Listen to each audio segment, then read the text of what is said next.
What's up, folks? MJ and the crew here, live on a Tuesday morning as we are expecting the conditions to deteriorate later this afternoon. I got some timing for you. We'll get to that here in just a bit. So welcome to the MJ Morning Show and the coverage that you can count on. Hey, baby, that's the coverage you can count on.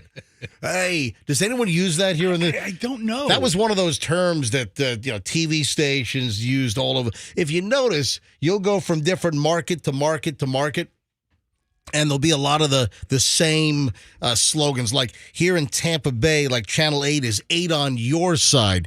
Do you know how many on your side stations? 12 on your side, 37 on your side, 3 on your side. Yeah. I mean, that's one of those things that, they just grab slogans and there's a lot of duplication, a lot of copycatting. And I just remember that there was a slogan barrage at one point of coverage you can count on. You know what they don't use anymore? Eyewitness news. No, that's big. In New York, Channel 7 Eyewitness News. Like Fox 13 used to be Eyewitness News. Yeah, no, Eyewitness News is still big around the country. Oh, yeah. Oh, some of the big like in L.A., KABC, I believe, is Channel 7 Eyewitness News, ABC LA. ABC New York absolutely is Eyewitness. No, there's plenty of Eyewitness News. Are you just spitting out lies? What? Yeah, Fester, what do you do? You know what's not around anymore? What? Sunny Day. I mean, yeah. Every show's called Sunny Day Tampa Bay. Fester, why don't you just, how about you spit out erroneous hurricane information? In our area, we don't. All right, so it's gone away. No, it's not. Nothing to fear. It is.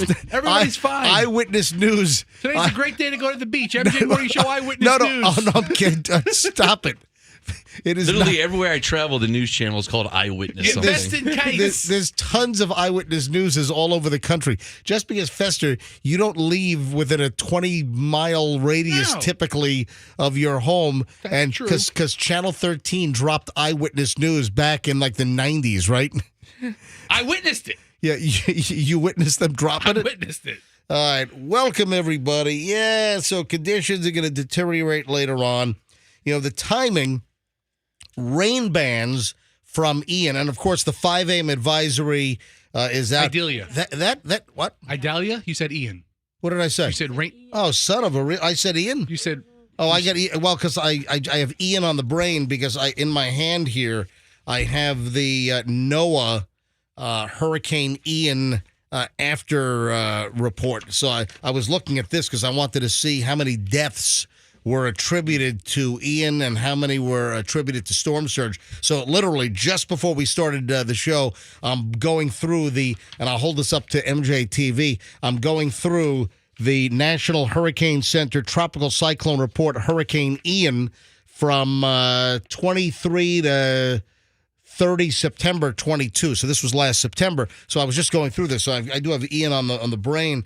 And, when you look at this, in the United States, Ian was responsible for at least 156 fatalities, 66 of which were considered deaths directly related to the storm. All direct deaths in the United States occurred in Florida.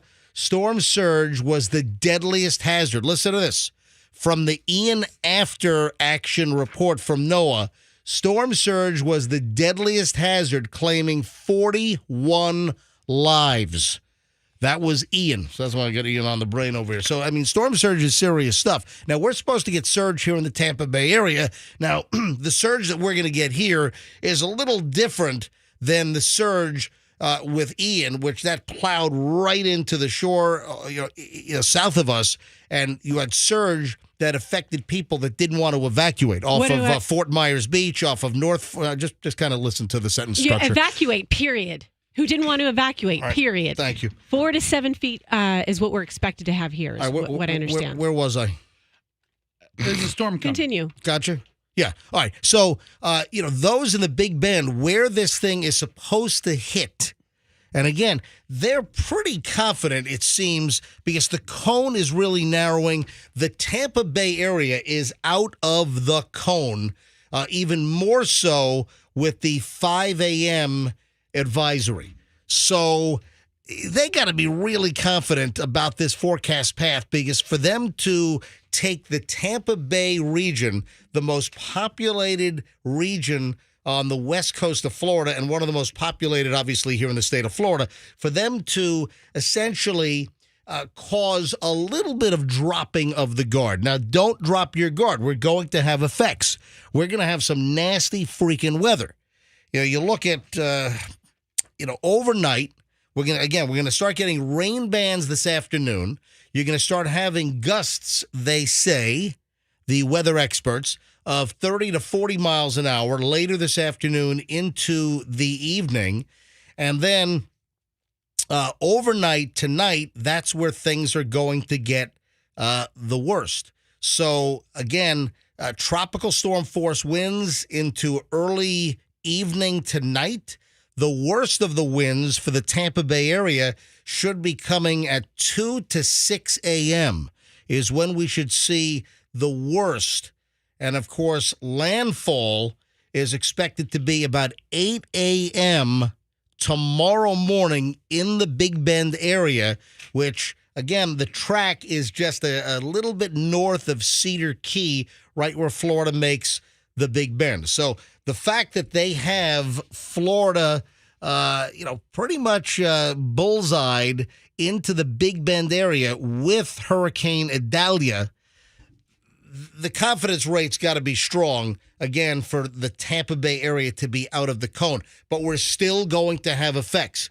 And among the worst of the effects, they suggest at the National Hurricane Center that it's going to be storm surge, because the immediate Tampa Bay area, talking Pinellas and Hillsborough counties, on the water, you could have storm surge, they say, of 4 to 7 feet. And that's pretty significant. That means that you're going to have flooding. If that verifies, you're going to have flooding in coastal areas, and homes that are not built up could potentially have water inside. I was speaking to somebody that I know up in Pasco County, and they're out on some of those little islands, off of, off of Pasco, and they expect to potentially have 4, 5, 6 feet of water in their home. And that's no bueno. But even moving up like Crystal River, or even further than that, Chiefland, they're going to have a situation overnight. Well, I think Chiefland's a little more inland. Is it a little more inland? Yeah. So, but if I look at I've got the map here of what the projections are. So let me just go to that. Again, you're looking at. If we go down to Fort Myers, 2 to 4 feet storm surge.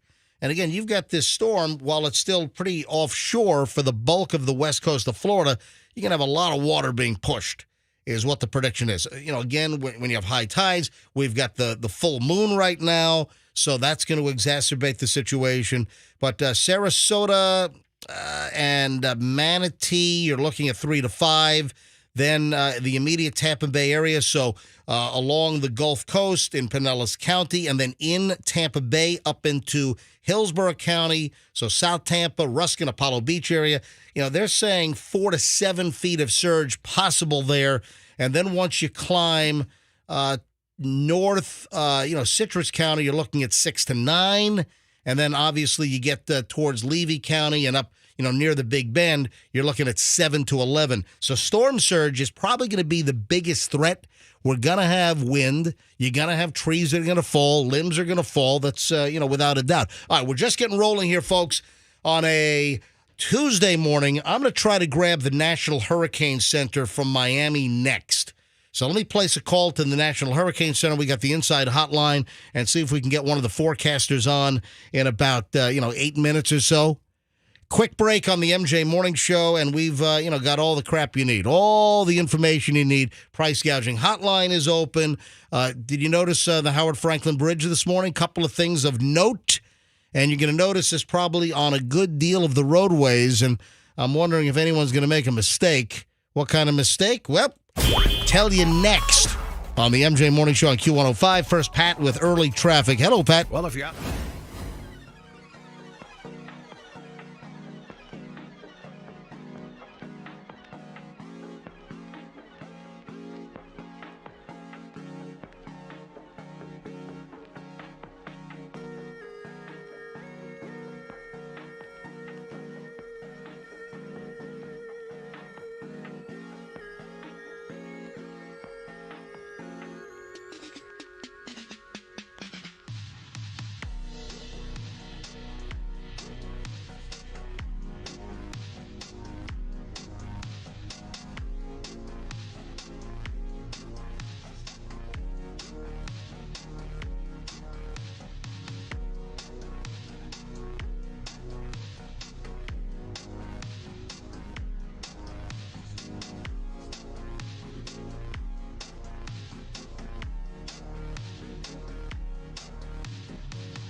MJ. All the info you need on Q105. All right, 6:18 at the MJ Morning Show. Let's go straight away to Miami and the National Hurricane Center and forecaster Robbie Berg. Robbie, welcome to the MJ Morning Show, Q105 Tampa Bay.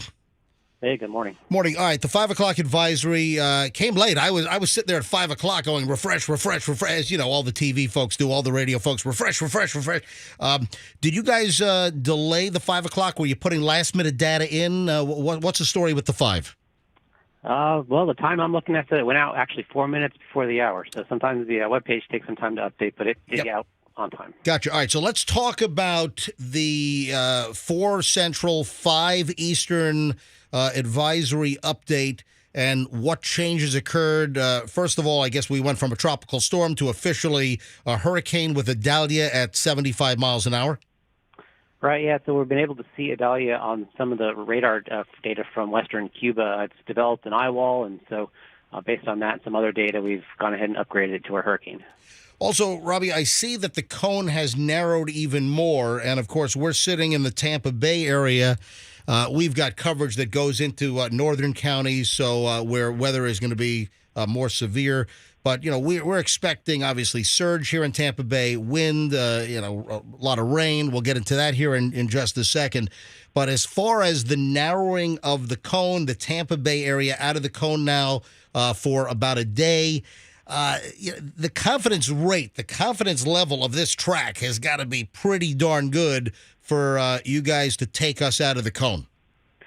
So I wouldn't read too much into that. Really, the cone is only narrowing or seems to be narrowing because we're getting closer in time, closer to landfall. And that's just what happens because we're talking about a 12-hour forecast or a 24-hour forecast.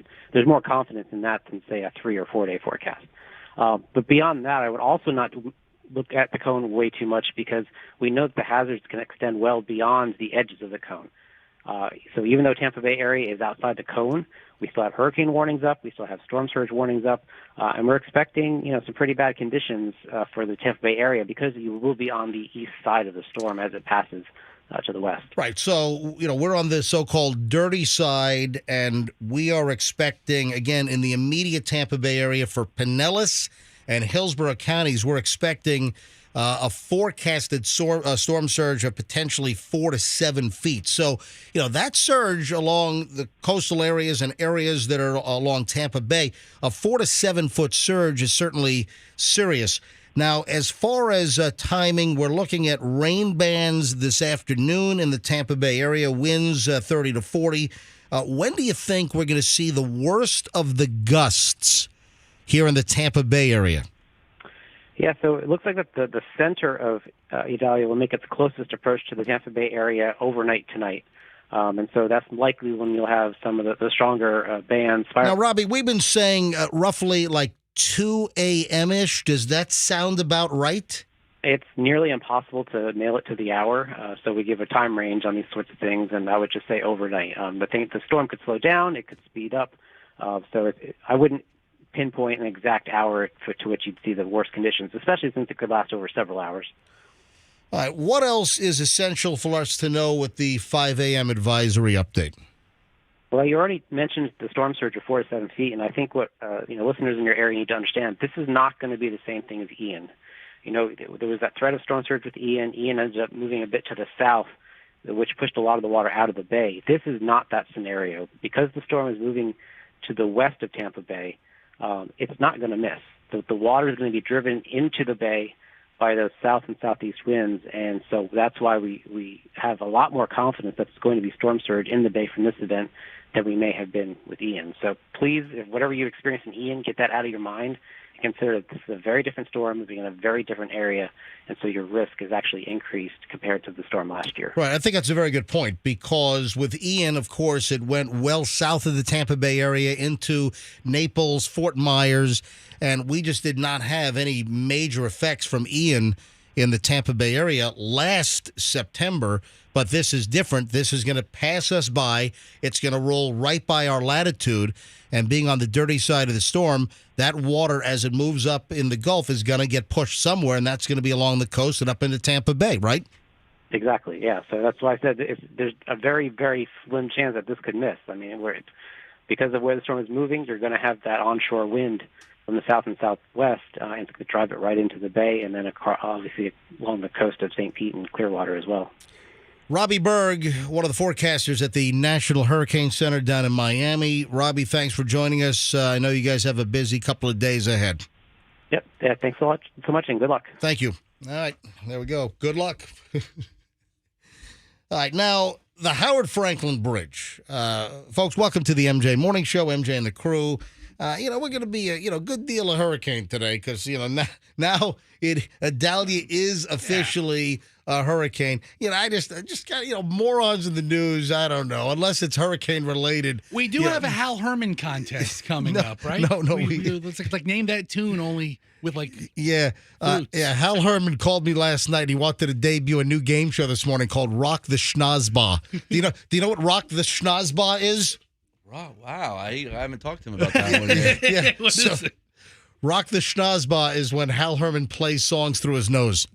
Oh, yeah. Like name the nose tune? Yeah, but he wants to rename it Rock the Schnozba. Wow. Rock the Schnozba. Listen, Rock the his Schnozba. nose is actually bigger than mine. Imitation is the sincerest form of flattery, Froggy. So Howard Franklin Bridge, anybody notice anything on the way in this morning? Southbound 275? No, what?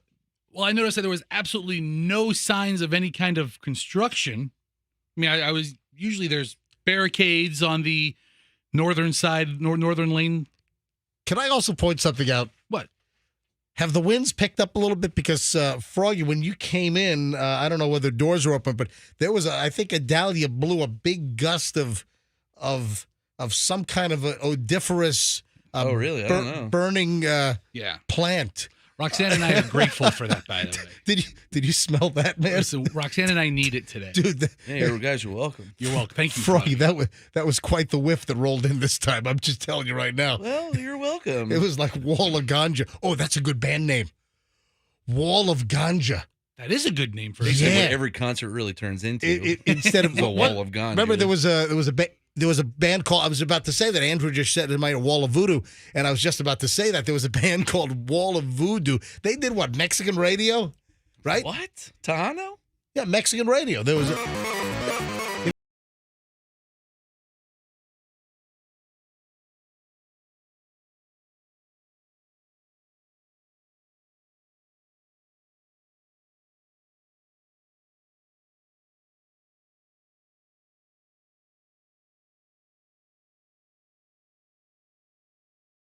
Of 80s and more. Anyway, so yeah, we had a little wall of ganja coming in. Yeah, the whole crew's medicated right now, along with Froggy. Thanks, man. All right. No problem. So Howard Franklin Bridge. So nobody noticed anything on the drive-in this morning. Volume was down. I didn't see any signs of any kind of construction going on. I saw some blue lights, blue flashing light. But I think that's there all the time, isn't Yeah, it? the blue light's always there. It's off. Yeah, there's a blue flashing light that's on like one of the construction areas. So did you notice that all of the Bob's barricades for that construction lane are gone? Because if we have tropical storm force winds or hurricane gusts, those barrels, those orange circular plastic reflector barrels, those orange like bollard looking things with the big heavy black rubber bases, man, those things will get thrown all over the place. They'll be thrown all over the road. They'll be thrown into the bay. So yesterday, they picked up all of those Bob's barricades that block off that construction lane where the construction trucks for the new bridge are. The concrete trucks will roll along there when they're pouring new concrete. So all those are gone. So, stay out of that construction lane because it's not an actual lane. And then on the other side, 275 northbound, I kind of tried to peer over the Jersey barricade, the concrete wall. And keep in mind, on the Pinellas side, you have that whole new paved area of Howard Franklin Bridge roadway before you get to the actual span, which I believe they're going to expand traffic over there soon. All right, so soon they can open, but it looked like all of the Jersey, or all of the Bob's barricades, it looked like they were all gone on the northbound side as well. So, folks, whatever you do, stay in the lanes. Stay on the left side. If you're heading I-75 north, Howard Franklin Bridge, don't veer over into that newly paved area off to the right, because it looked to me, as I was trying to peer over going southbound, it looks like they picked up all those barricades. So I wonder if people are going to, veer over into that area. Don't, because that roadway is technically not open yet. The other thing I noticed is at the 4th Street exit, they did leave the plastic barrels up. And they also pulled like a big front end loader, like a big Caterpillar front end loader. They pulled that right in front of the exit. So, because I think they had other, like those wooden barricades, the reflectors there. So they tried to remove, it seems, yesterday and last night, anything that could be blown all around with Hurricane Adalia. But hopefully people don't veer off into areas they're not supposed to drive. So where am I going? Scott's on the phone, he's part of the construction. Let me grab Scott on line 1. Scott, hi, you're on the MJ Morning Show. What do you do? Morning, MJ. I'm superintendent out there on that job. So, hold on, you're superintendent on the Howard Franklin project? Yeah. What's the name of the company? Walsh. Walsh? Okay, and what color are those pickup trucks I see all over the place? White King cabs. Yep. Okay. Fords. All right, and what parking lot do you guys use or did use for a lot of your trucks to be staged? Why are we going into details like this? Oh, I'm just trying to verify that you are. I'm just trying to verify who you are. Yeah, Scott. Yeah. Some guy calls in and says he's Our superintendent. trailers. Yeah. So anyway, Yeah. we spent over 8 hours picking up all the barrels yesterday, making sure the job was secure. Because whenever you have a hurricane coming through, you are not allowed per DOT to leave any type of barrels or cones out on roadways. So yeah, all construction jobs did that yesterday. And yeah, so it is secure. But yes, you just brought up a thought into my head. Now I got to go out there today and block off our new entryway All right. Well, but because it's completely open. There's no barricades, no barrels, no nothing to keep people from swerving over there and going. And you're talking about the part I'm talking about, I-275 North, that whole new paved wide stretch where the barrels were yesterday. Now they're gone. Is that what you're talking about, what I mentioned? No, I'm thinking of southbound over on Pinellas County side. Okay, so you're thinking southbound. Yeah. Okay, yeah. now I did see that the construction barrels are still across at the closed 4th Street exit with a front end load. Yeah, go ahead. They'll be gone today. All right, but the front end loader is going to stay. I don't think the hurricane's going to blow that out of the way. Yeah, we piled up all our equipment on top of the 4th bridge.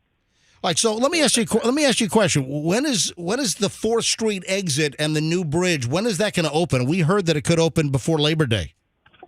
No, it's not. It is going to be the second weekend of September now. Okay, all right, very good. Hey, buddy, thanks for checking in. I appreciate it.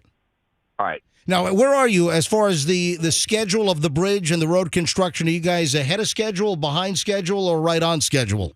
We're ahead of schedule, not by much, but yes, and we are supposed to be finalized on this job by the end of 2025. That's what we hear. All right, Scott, thanks. This guy doesn't sound official. Thanks. Yeah, this guy's a hack. He's just calling it. He's ribbing us, man. He's not a. Hey, Scott, dude, I appreciate you checking in. Please call All anytime. right, see ya. Yeah, All right, thanks, bye-bye. Scott. Wow. Listen, I gotta be careful, man, because you get someone on the air. Yeah, I'm the construction foreman, and yeah, we got the barricades. Baba Booey, Baba Booey, Baba Booey, Baba Booey. That's the last get bullied. So, or even worse, like bleep bleep. I gotta hit the dump button. Right. Listen, I've done this long enough. I've seen it all, man. I've seen everything over the years. So, yeah, pardon me. He was like, yeah, why all the grilling? Well, because I'm just trying to make sure that you are who you are, who you say you are. That's how you knew he was the foreman. He was getting pissed off at your little questions. Yeah. 'Cause I'm the foreman here, man. I'm the superintendent. Got a little interrogation going on.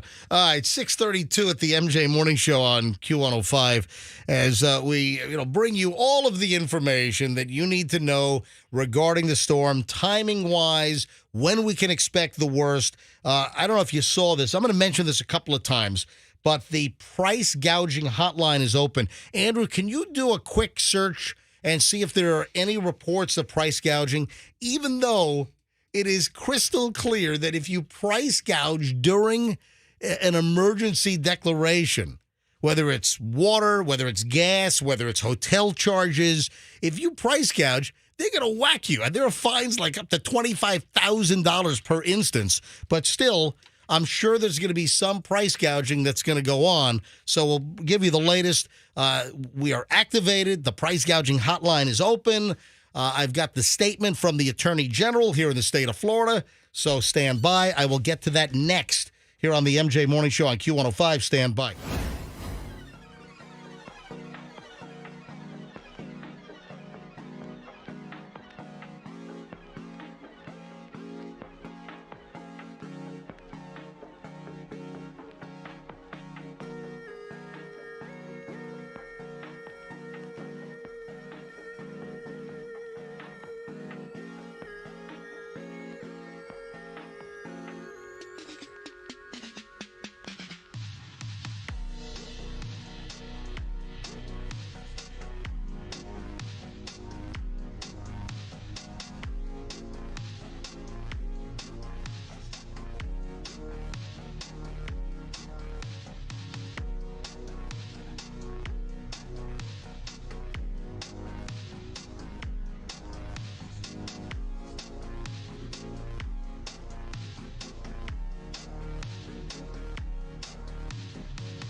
All right, 6:42 at the MJ Morning Show. I was looking at the release from Attorney General Moody and what her office released yesterday.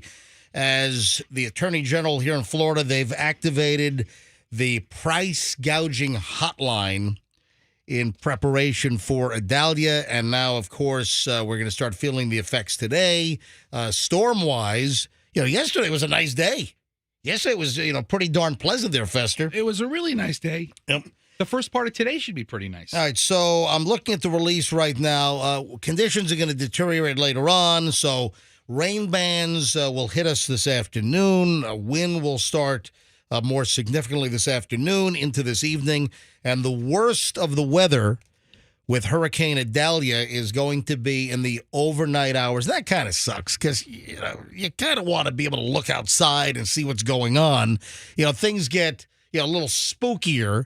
And, when you have stuff that happens in the middle of the night, you just don't quite get the eyeball. And for some, it probably enhances the apprehension and just the anxiety level when crap goes, boom and bump in the middle of the night. Well, for the last, I think this will be the third storm that I can think of. They're always overnight. No, you're Aren't right. they? No, that's a very good point. So it seems that a lot of the storms that we've had in the last couple of years, that they have been kind of overnight action. And, you don't see the water rising. So with storm surge and the potential of 4 to 7 feet in the immediate Tampa Bay area, Pinellas and Hillsborough counties, it's going to be dark out. So you might not see the water rising like you would during the day. So I'm looking at, and we'll get into this later on, but I'm looking at the release that the Attorney General put out. I guess this sort of works into morons in the news, which is what we typically do in this segment. So the question is, how many moron motel operators or hotel operators, or how many moron convenience stores across the state when it comes to trying to charge like $40 for a case of water? Remember that? Remember during it was what was the store? It was Irma, yeah. So 2017. Irma was September 9th, 10th of 2017. I remember, listen, my power was out for 5 days, which I want to get into the whole, let me make a note here. Generator Irma 2017. Because, I just a few, not many, but a few people are like, yeah, MJ, you think you filled up enough gas cans? Oh, that's why there's no gas. Oh, yeah, really? Yeah, my 41 gallons. My 41 gallons of gas really put a real kibosh on the gas supply in Florida. I'll address that later on. Just a couple of folks poking at me, but most understood exactly what I was doing. But seriously, with Irma, I remember that there was a convenience store that was trying to sell like cases of like Nestle purified water or whatever. Typically, what does a case of that usually go for? $4 or $5? $5 maybe? Yeah, and there was some place trying to charge like $40 for a case of water, and they were hit with a price gouging deal.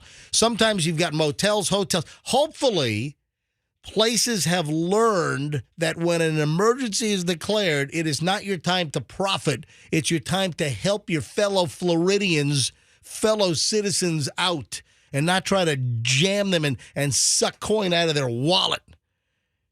So I'm guessing that when stories pervade over the years, that hopefully potential gougers have learned it's not worth it, because whatever you were going to make by gouging somebody on a case of water, yeah, you're going to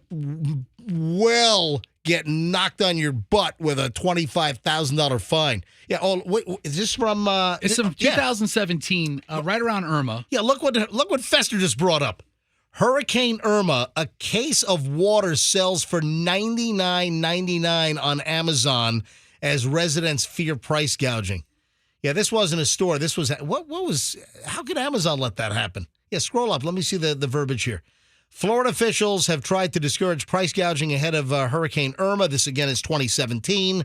But basic goods selling for inflated amounts are appearing online. On Wednesday, a 24-pack of 16.9-ounce bottles of Ice Mountain brand spring water was priced at $99.99 on Amazon from a third-party seller called Best Source Office Supplies. You know what? I'm going to go out on a limb and say that was not the best source. No. Listen, Nowhere near capitalism. Nowhere near the best source. Oh, and Best Source Office Supplies had paper clips at $317 during the storm. Because, paper clips are an essential emergency item. It's a really high demand piece. Yeah, big demand. It's in my hurricane kit every year. Yeah. All right, so here's the deal. The Attorney General has opened up the price gouging hotline, and I'll go over this in more detail later on. All the counties, because, the governor expanded the emergency declaration yesterday, because it was, as of yesterday morning show, we were at 33 counties that were under an emergency declaration. And then the governor, DeSantis, he then, I think, expanded it to another 13 counties yesterday. So that would make, a total of 46 counties that are under an emergency declaration, which obviously opens up different avenues, prevents price gouging. And again, the Attorney General has opened up the price gouging hotline, which will receive reports of extreme price increases on essential commodities. And you can either report it by phone, or they say the most effective way is to do it online. And the phone number for the Florida Price Gouging Hotline, if anyone is gouging during this hurricane event, you just call 1-866-9-NO-SCAM. So it's 866, the number 9, and then no scam. Pretty easy. 866-9-NO-SCAM, which we can call the number, I guess, a little later on. But also, you can visit myfloridalegal.com. You can place your report on myfloridalegal.com if anyone is price gouging. So I just called the number during the commercial break, and it's a recorded message right now telling you to go online for the most efficient way. Yeah, They probably go to myfloridalegal.com. They don't open or have a live operator, I think, until 8 a.m. Okay. If that helps. All right, so or not. Listen, hopefully we're not going to have a rash of price gougers and scammers. Hopefully folks have learned their lesson, because the penalty is up to I guess a total of $25,000. So here, violators of the price gouging statute are subject to civil penalties of $1,000 per violation and up to a total of $25,000 for multiple violations in a single 24-hour period, as well as penalties for violations of other applicable laws. So think twice before you price gouge. I have a texter who just said, this is Eric, he's a trucker, and one of his high school buddies was sentenced to 5 years in Florida Department of Corrections in March of 2018 for price gouging from Hurricane Irma. Whoa, 5 years. Hold on, 5 years. Well, there's a $1,000 fine with a max of $25K. So how do you get 5? Wait a minute. Raw deal. That lawyer. He was price gouging cocaine. That was it. What do you have, the lawyer from my cousin Vinny? Yeah, Jackie Child. Yeah. Oh, yeah, Jackie Childs. No, come on. I got to call Eric. He was price gouging meth. Text Eric, the truck driver, back. Get his phone number. Well, we have his phone number because he texted us. We have it. All right, let's try to call him. I got to hear. How do you end up in prison for 5 years for price gouging? That doesn't seem Bad price gouging. Yeah. He's like, oh, wait, I thought you said eye gouging. Sorry. He gouged somebody's eye. He was in line. He was in line at Home Depot to get some plywood and got into a fight and gouged someone's eye out with 5 years for you, buddy. with a claw hammer. We only use the word gouge when we say. What the hell was that? That was my stuff that just fell off my lap. We only use the word gouge when we're talking about eyes. You ever notice that? You're only ever going to gouge someone's eye. What out. are you going to gouge somebody's? You gouge their nose out too, but we don't say that. I mean, you can. I mean, Oh, wait a minute. Eric's on hold here. Hey, Eric. Good morning, MJ. It's Eric the Trucker, your number one fan. How you doing? Oh, hey, I know who this is. Hey, Eric, I got to take my break. I don't want to get too late. Can we talk to you in just a few minutes when we get back from the break? Absolutely, sir. All right, hold on 1 second. Just hold on a sec. We'll be right with you. I want to hear about this. I want to hear about how someone ends up in prison for 5 years for price gouging. I got to hear that story. All right, we'll get to that coming up in just minutes here on the MJ Morning Show on Q105. So quick break, and then we're back with a nice long chunk in just a minute with the Eric truck driver price gouging story in just a sec. Hey.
How will the storm affect your neighborhood? MJ's got you covered with the latest. The MJ Morning Show on Q105. All right, 7 o'clock exactly at the MJ Morning Show as we are bringing you everything that we have in our arsenal regarding Hurricane now, Adalia. That's right, with the 5 a.m. advisory, it's moved from a tropical storm to a hurricane. So as of 5 a.m. this morning, now maximum sustained winds at 75 miles an hour. Therefore, now Hurricane Adalia effects for us later this afternoon. Give you more time zero-ins in just a few minutes. Let me grab Eric, though. Interestingly, Eric is a truck driver who has been a friend of the show, fan of the show for a very long time. All right, so Eric, you're listening to us. You're an over-the-road trucker. Where are you right now? Where are you driving? Right now, I am in Ohio, north of Columbus, and I'm headed up to Claysburg, Pennsylvania. All right, very good. All right, so you just heard us. You're obviously streaming us in your truck cab while you're driving, and you heard us talking about price gouging, and the Florida price gouging hotline is open. If any Nimrod wants to take advantage of people by jacking up prices on necessary items, whether it's gas, water, supplies, hotel rooms for people trying to evacuate or relocate. So you sent a text to Roxanne that you knew somebody that did prison time for price gouging? Yeah, he just got out in February of this year, he did 5 years in Florida Department of Corrections. Whoa. All right, so someone you know did 5 years in the Florida Department of Corrections. What happened? What put him there for price gouging? Well, this idiot, he never was, the brightest crayon in the Crayola box anyway. But about 4 months before Irma hit, his ex-wife filed for divorce and took him to the cleaners. And he kept telling all of us, I'm going to figure out a way to get back at this chick someday. And when Irma hit, he found a perfect situation. Her elderly grandparents had a massive amount of debris at their house, all kinds of trees down and everything else. And he had a debris cleanup company. So he went over there and he cleaned up her grandparents. He charged her grandparents $25,000 for 12 hours of debris cleanup. And when her parents found out about it, they called the FBI, and the FBI set him up on a sting and got him in a trap. And because he did that to people that were over the age of 65, they charged him with fraud and elder abuse. And under the Florida statute, elder abuse carries a mandatory sentence of 60 months in Florida Department of Corrections. Wow. Whoa. All right. So who set up the sting? Did you say FBI or FDLE? FDLE got involved with the FBI, but her parents, when her grandparents, paid that, and then her parents found out, her dad went to FDLE, and then they contacted the FBI, and they did a joint sting to set this guy up, got him into a trap, and he got 5 years because he charged an elderly couple $25,000 for 12 hours of debris cleanup. To clean up some fallen trees and branches in their yard. Now, do you know what part of the state did this happen in? What area? It happened in, where was that at? Destin, I think, maybe? Destin up in the Panhandle. Right. Wow, that's a story. So that's how you end up in the Florida penal system for 5 years, and he just got out back in. So let's see. Irma was September of 2017. So if he got He didn't go to sentenced, trial until March of 2018. Right. He sat in jail from the early part of November until mid-March when he went to Wow, he almost did the whole stretch, because a lot of times you'll serve 85% or something. He did a good chunk of that sucker.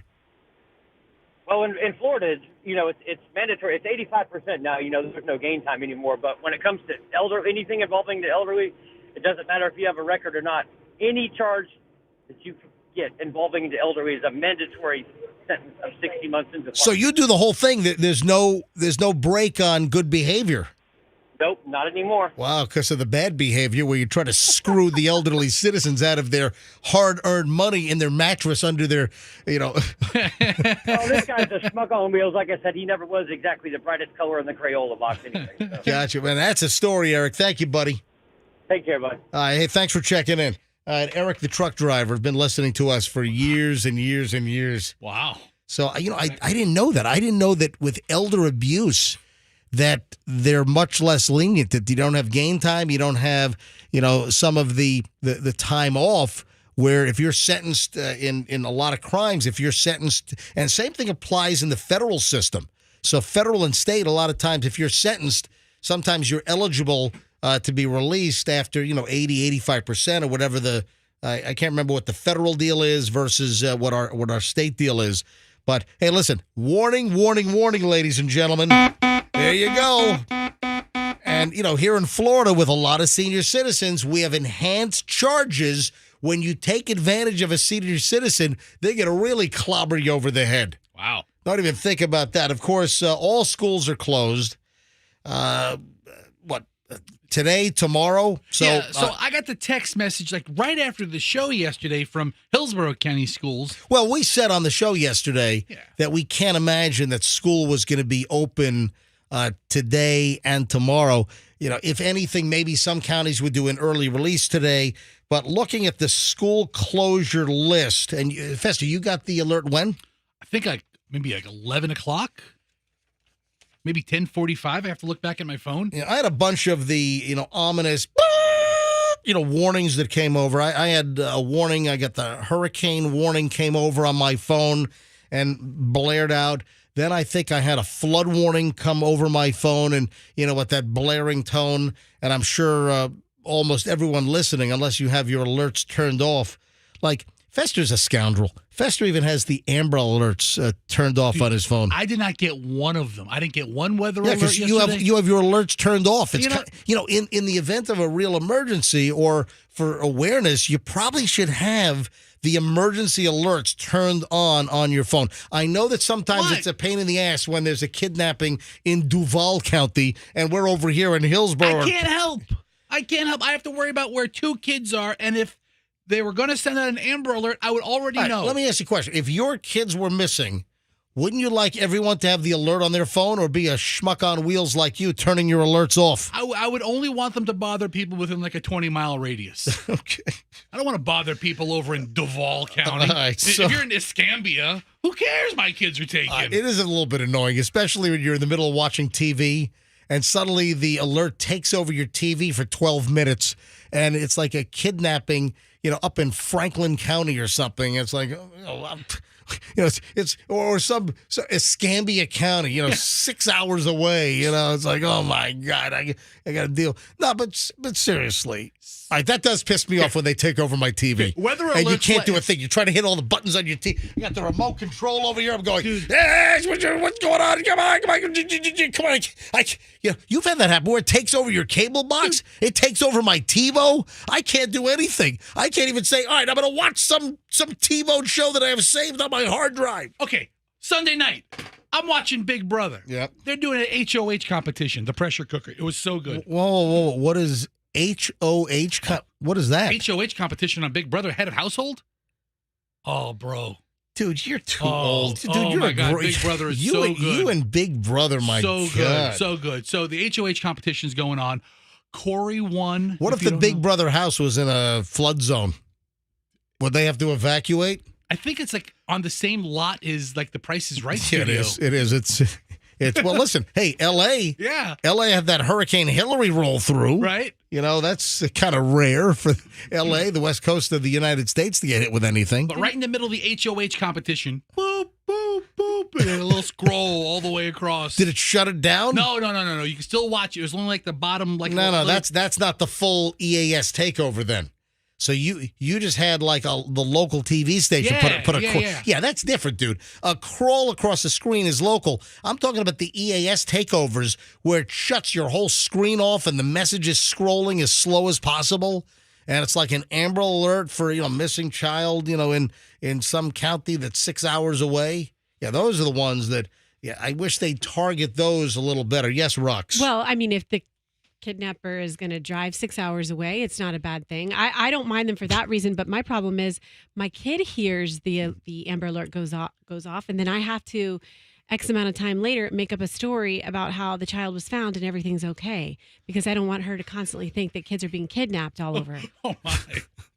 Yeah, But they are. You gotta, keep her safe. it's a balance. Just tell the kids next time it's a Martian attack. Well, Yeah. You're fine. yesterday the alert went off, and it was hurricane warning on the phone, and it was flood warning on the phone. I told you when they do their lockout drills, Fester knows this too, I'm sure Froggy does too, that when they practice those, the little kids, at least my kids, they tell them that this lockout drill is done to prepare you in case a lion got loose from the zoo.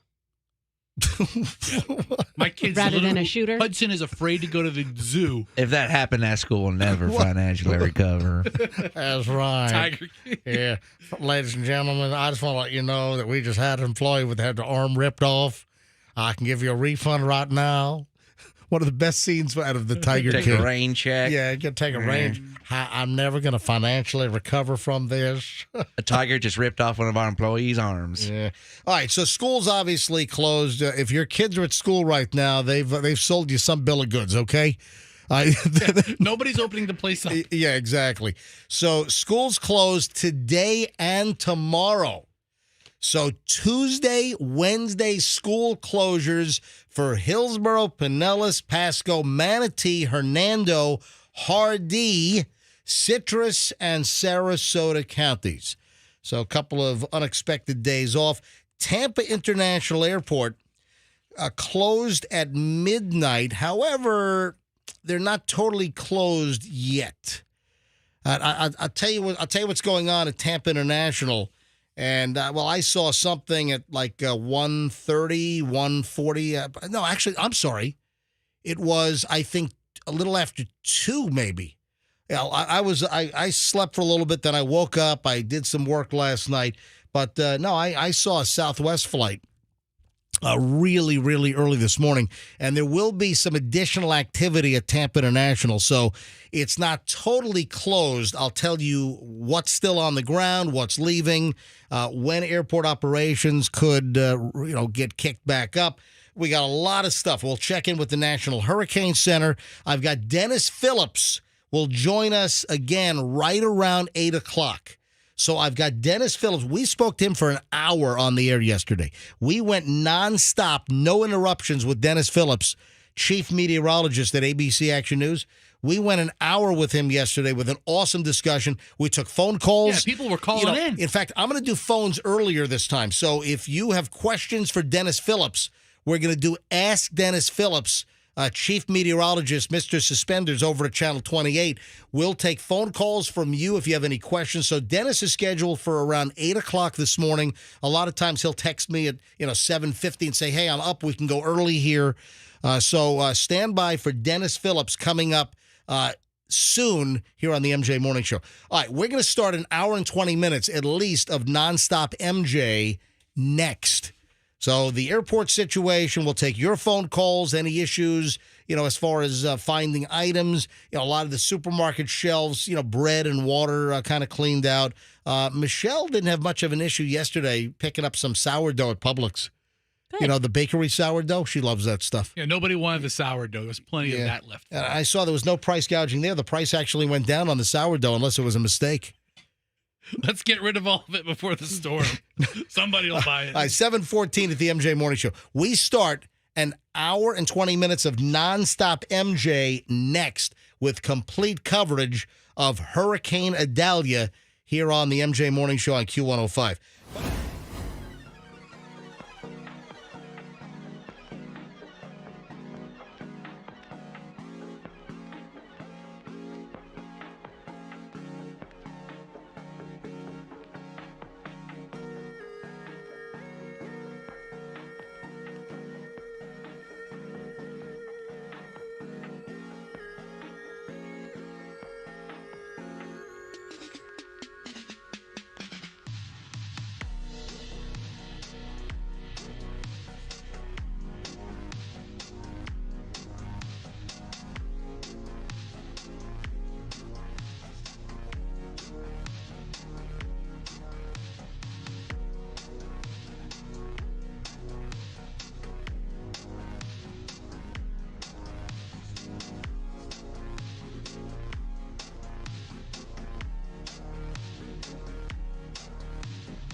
Morning show on Q105. MJ here with Roxanne and Fester and Froggy on this prep day, final prep day. You really should have been prepped already, but of course, people making last-minute preparations for whatever effects we have from Hurricane Adalia. It was upgraded to a hurricane as of 5 a.m. this morning. So as of 5 a.m., hey, Andrew, do me a favor. Can you roll in here quickly? Andrew? If you could, I got sidetracked in the last break here because I was putting other things together. Could you dial this number and see if you can get the Hurricane Center on here quickly for a quick live? We'll have Dennis Phillips on the way at about 8 o'clock this morning, maybe a few minutes earlier. So if you can call the Hurricane Center down in Miami, that's a 5, by the way, at the end of this, and see if they can get a quick forecaster on for Q105 Tampa Bay. You give him $5 for doing that? What? No, what? You said it's a quick 5. I thought you were tipping him for a second. I thought you gave him a $5 bill. I'm like, I'll do something. No. The last digit in the phone number, my 5 was kind of wonky because I wrote it fast. I was just saying, the last thing's a 5. What do you think? I'm tipping him? I'm giving him a 5 spot? I mean, he does work hard. And that seems so uncharacteristic of you to give somebody $5. What are you talking about? Both things are true. All right, so where the hell was I? Upgrade as of 5 a.m. this morning. It was a tropical storm until 5 o'clock this morning, and then Adalia became a hurricane, maximum sustained winds of 75 miles an hour. As far as the Tampa Bay area, what do we expect at this point? We'll expect winds to pick up. So potentially 30 to 40 mile per hour winds later this afternoon. Some of the rain bands will also roll through later this afternoon. The worst of the conditions are going to be in the overnight hours for us. So as Roxanne pointed out earlier, it just seems that a lot of the storms that we've been getting over the last couple of years, even going back to Irma, it just seems that a lot of this is happening late at night, and today's going to be no exception whatsoever. All right, Fester had a gas problem. We'll talk about that. We have the contaminated gas. First, let me go straight away to the National Hurricane Center in Miami. Dan Brown, forecaster from the National Hurricane Center, joins us again. Dan, welcome back to the MJ Morning Show. Hey, good morning. How are you? All right, so Dan, 5 o'clock advisory, obviously, we just mentioned with the 5, we got an upgrade with maximum sustained winds to 75 miles an hour. So it is now a hurricane officially. That's correct. The system has strengthened since yesterday and has become a hurricane. We expect additional strengthening really today and tonight, bringing the system to a major hurricane overnight tonight or early on Wednesday.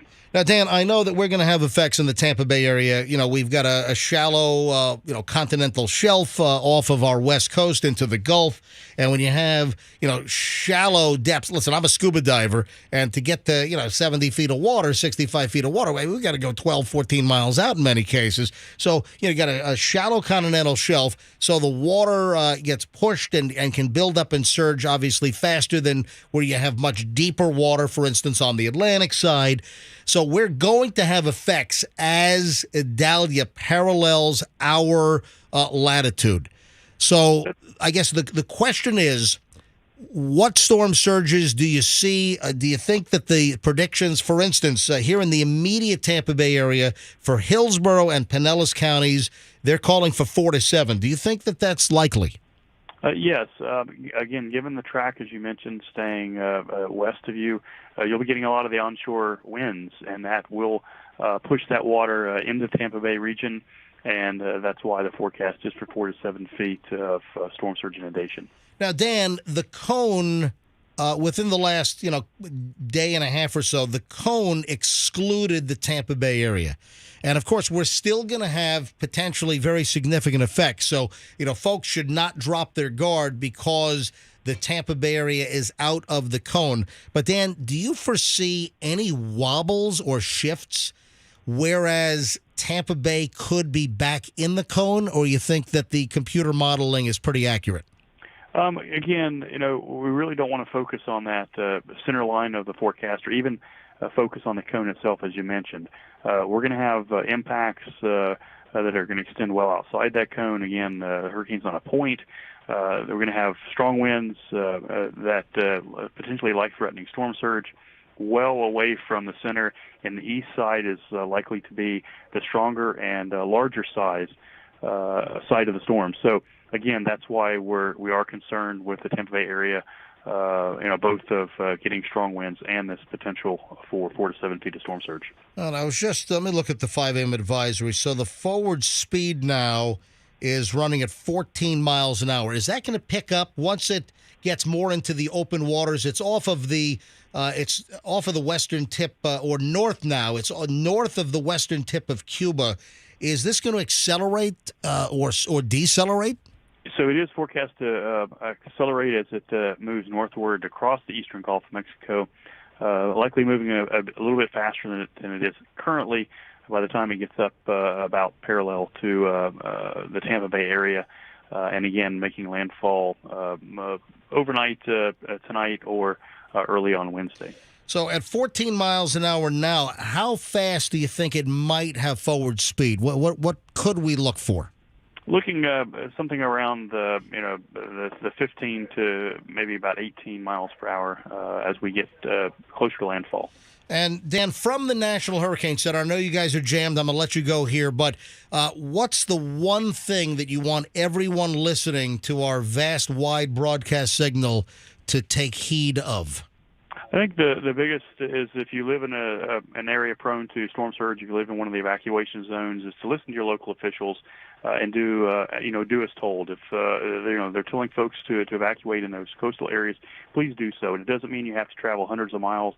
Just find a family or friend that lives outside that zone and see if you can stay with them during the duration of the storm. Dan Brown, not the author, from the National Hurricane Center down in Miami. Dan, thank you so much for joining us. Thank you. All right. They get jammed. They get calls from all over the place, so we appreciate any time they can give us down at the National Hurricane Center. Fester, I want to hear about your gas mishap. Plus, folks were, a few people were giving me, I don't know whether they were serious or giving me some ribs on the comment section of me filling the gas cans up at Wawa Monday morning at 1:30 over on Dale Mabry after we got in from Boston at 11:30 at night. So some folks had some snarky comments. I'll get to that in a second. Fester, you had a gas mishap you just told me about during the break. Hold on. Yeah, I did. But first, before I get to that, let me solicit for phone calls here. We tried yesterday. We were unsuccessful. We didn't get anyone that called in. I'm curious, are there any folks listening that got the bad gas? And I'm not talking about some meatloaf that your wife made. No. Did anyone listening get the bad Citgo gas where some bozo hit the wrong button and mixed diesel fuel with unleaded? That'll really frig up your day. You try to put some unleaded in your tank and, it's mixed with diesel. That'll screw you up. That'll stop your generator. That'll stop your Honda Accord from running. All right, so if anyone is listening, did you get any of the bad Citgo distributed gas? So Citgo stations, you had a bunch of 7-Elevens. Because 7-Eleven, they get their gas from Citgo. BJ's Wholesale, also some unbranded independents, also get their gas from Citgo. So did anyone purchase the gas after 10 a.m. this past Saturday, and did you have a problem? Did anyone get any of the bad Citgo gas contaminated with diesel out of the Port of Tampa? I'd love to hear from you and what happened. 800-990-1047. So if anyone got any of the contaminated gas that was contaminated with diesel, give us a buzz. I'd like to know what happened. Where'd you buy it? 800-990-1047. 800-990-1047. Would love to hear from you if it happened to you. Is there any recourse for these people? I mean, yeah. Are we going to start seeing like lawyers on TV having some class action suit? Did your car stop running because of bad Citgo gas? And do you also have mesothelioma? And were you at Camp Lejeune? Wouldn't you have a lot of people just, maybe I'll mix some little diesel in my car right here and jump in on this class action suit? I think you probably need to prove that you bought your gas. And, listen, I know that Citgo has a claim option. So if you did get bad Citgo gas with the diesel and it torqued up it screwed up your engine, jimmied up your works over there, I know that there is a method to make a claim. And I believe that Citgo will, if you could prove that you got screwed up by Citgo gas with this mishap at the Port of Tampa, there is a way to file a claim with Citgo to make sure that they cover whatever expenses were incurred to fix your vehicle with the bad gas. And that is the least they can do. Yeah, I would say so. Now, Fester. Yes. Would you like to recount the gas mishap that you had apparently while filling up, a couple of gas containers?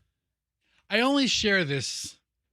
Is this a public service announcement? Yeah, for educational purposes. Is this like the more you know? Yeah. Da, da, da, da. Hey, Andrew, can I get the more you know over here? Because Fester's about to give us a public service announcement. Go ahead. What happened? All right. Yesterday, Hillsborough County schools get out early on Monday, so I pick up the kids.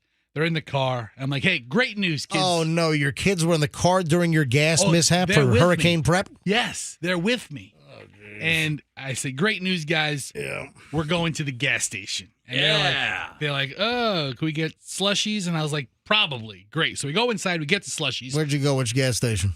Went to a racetrack. So racetrack. Good slushies. Yeah, good slushies there. Yeah, racetrack has like the wall of slushies, don't they? They had several options. And they have Lance's white cheddar popcorn, which you can't find many Hard other to places. find. Hard to find, yeah. Now, hold on. Did Racetrack rebrand some of their stations? I don't know. I didn't talk to Mr. Racetrack. Because I thought the one like on Gandy in St. Pete, I think that's still a racetrack. I think they changed the name. I don't know. Anyway, I thought there was like a rebranding of some. All right, so you're going to Racetrack to get some gas. Right. For the car, and I have 3 5-gallon containers of the red jugs for gas. I don't know that I'll need it. I don't have a generator. The storm isn't going to have a direct hit to Tampa Bay, but for some moronic reason, I felt I needed 15 gallons of gas just sitting in my garage. Okay. So I get my 3 gas containers, pick up the kids. We go to the gas station, get them the slushies. Yep. They're sitting in the car. I top off the caddy. Okay. Load up the first 5-gallon jug. Right. And it's very important. This is the red 5-gallon plastic gas can. Keep them on the ground. Yep. Right. It's very important. It dissipates static electricity. Right. It's very important. I like to do it in the back of my truck. I do the second 5-gallon jug. You're supposed to don't fill up the gas cans in your trunk. Right. Don't fill up the gas cans in the bed of your pickup truck. You want to take the gas cans out to discharge any static electricity and put them on the actual concrete ground at the gas station. Now, the most convenient and laziest thing that these gas stations have is the automatic lock for the pump handle. Oh, I know Fester gave his kid little sparklers to light up while he was filling up the, So Hudson recently just started smoking. No, I'm kidding. So right, he's in the front seat burning a heater. I'm kidding. Hadley's playing with a sparkler. Yeah, all right. Fester's kids are not playing with sparklers, and Fester's 6-year-old son is not smoking. All right, go ahead. Not yet, anyway. Anyway, so I get to the third 5-gallon jug. I fill it up. 40 pounds each now with 5 gallons in each one. I take the nozzle out, and it's still on the lock mode. It's still spitting out gas. Dude, you remove the nozzle while the handle running. was why would you do that?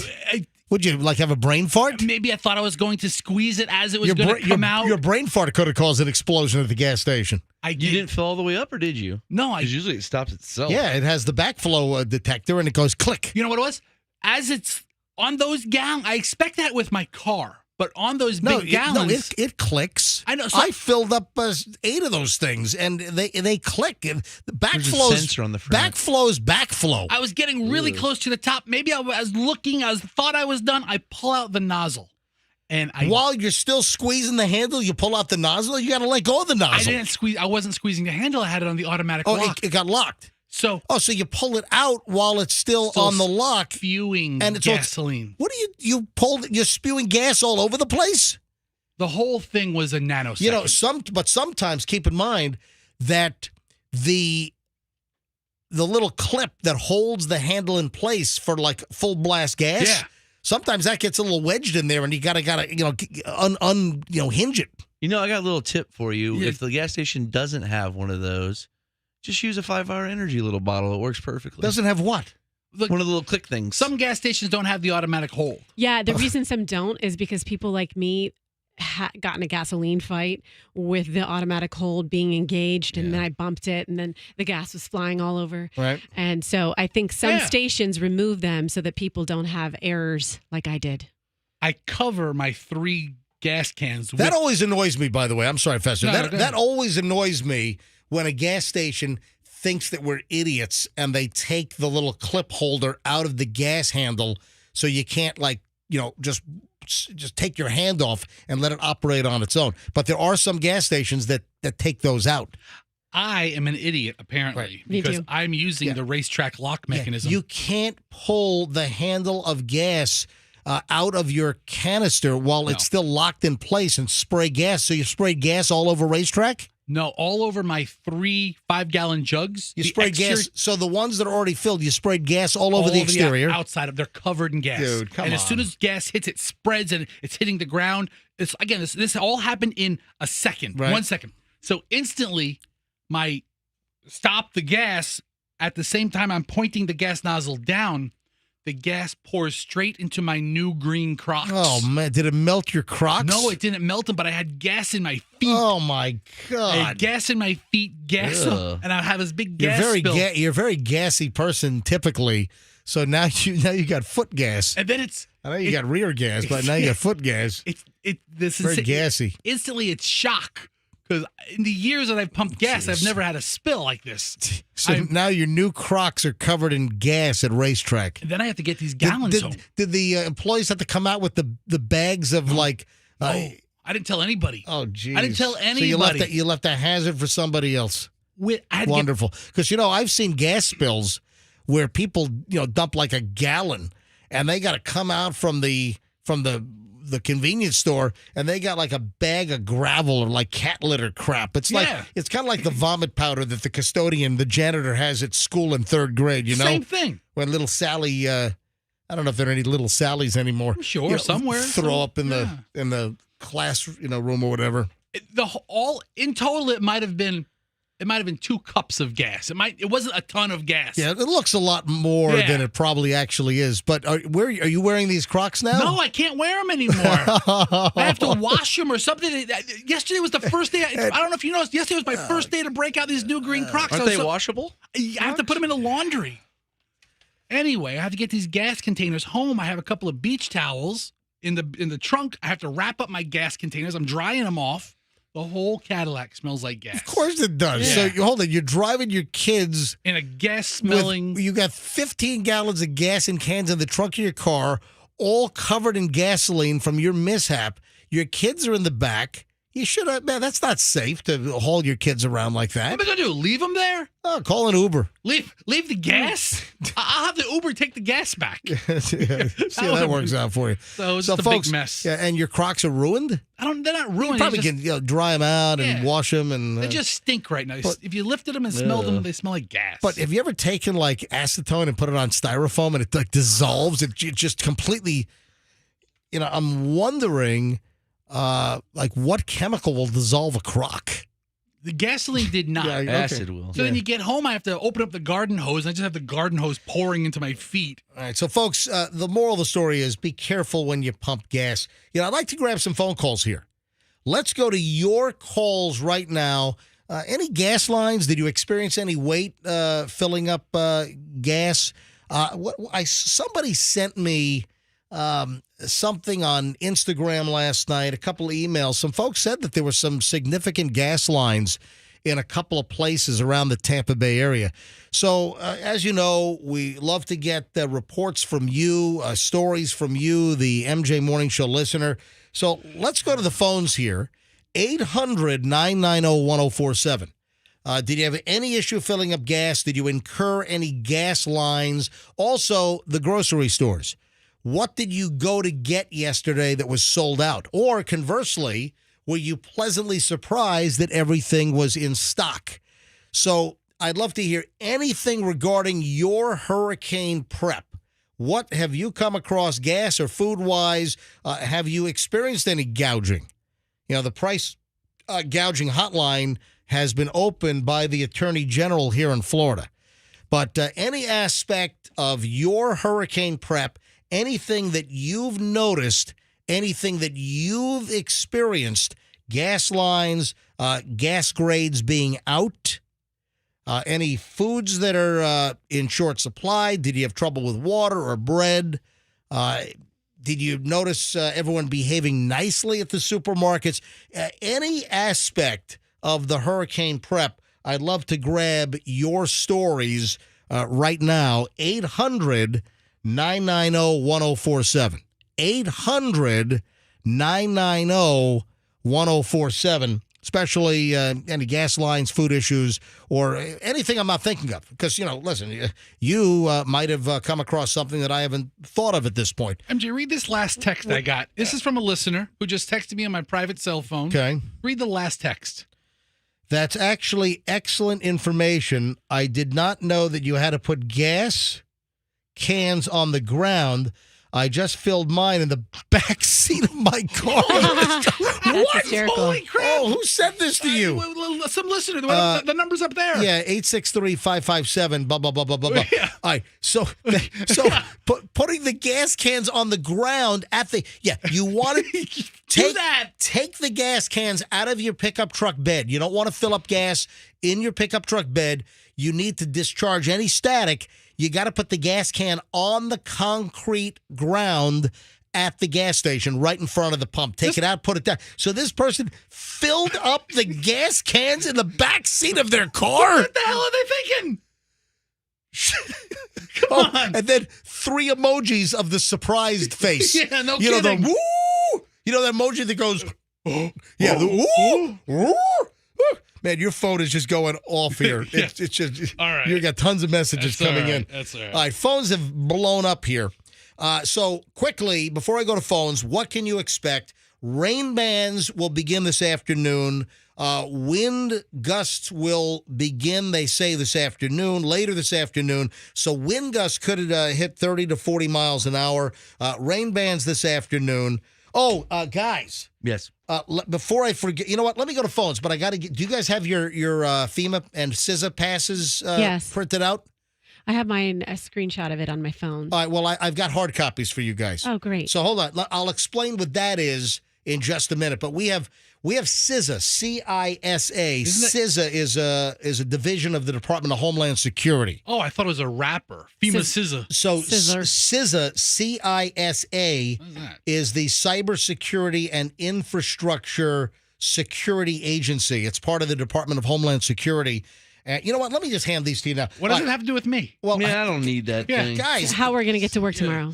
in case of any road closures or any police blocking areas, this is a letter.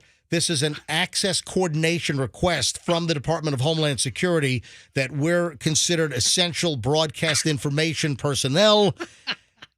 Dude, we've had these for all the storms. I've never used one before. Well, here. Let me. They're going to shut down the bridge overnight, and I'm going to hold up a piece of loose leaf paper No, to the police. The federal government says I'm okay in my 2010 Cadillac. If a bridge is shut down, you're not going to be able to go on the bridge. What's that do But for if me? there are some roads that are closed down that you have to get to the studio, I'm just saying it's better to have this document than not have the document. Or to drive in an area that's in an evac zone, you're not supposed to be there. You can be like, look, I have this. So- you can go where you need to go. Are you saying I can go to the beach this afternoon? Let me read the letter. It's the access coordination request for Tropical Storm Adalia. Now it's hurricane. This is from the Cybersecurity and Infrastructure Security Agency, part of the Department of Homeland Security, effective August 28, 2023 to September 29, 2023, to federal, state, local, tribal, and what the heck, Froggy? Will you stop with your It's just headphones? my chair hits the thing. This is horrible. All right. To federal, state, local, tribal, and territorial emergency managers and law enforcement officials, the Cybersecurity and Infrastructure Security Agency requests your consideration in granting appropriate support to critical infrastructure sectors, blah, blah, impacted by Adalia. And then, we're under communications. So this is just, it's denoting that we're in an official information broadcast capacity. So, Fester, here's your hard copy. Yes, because I'm an official broadcaster. Yes, Roxanne, I'm very important to the. Here is your official Homeland Security documentation. Yes, I'm an essential employee for the information to his people. Froggy's going to accidentally light his up with a joint. What the? Why did you just rip that up? Froggy, you're essential. Why did you do that? I didn't. It's right here. Look.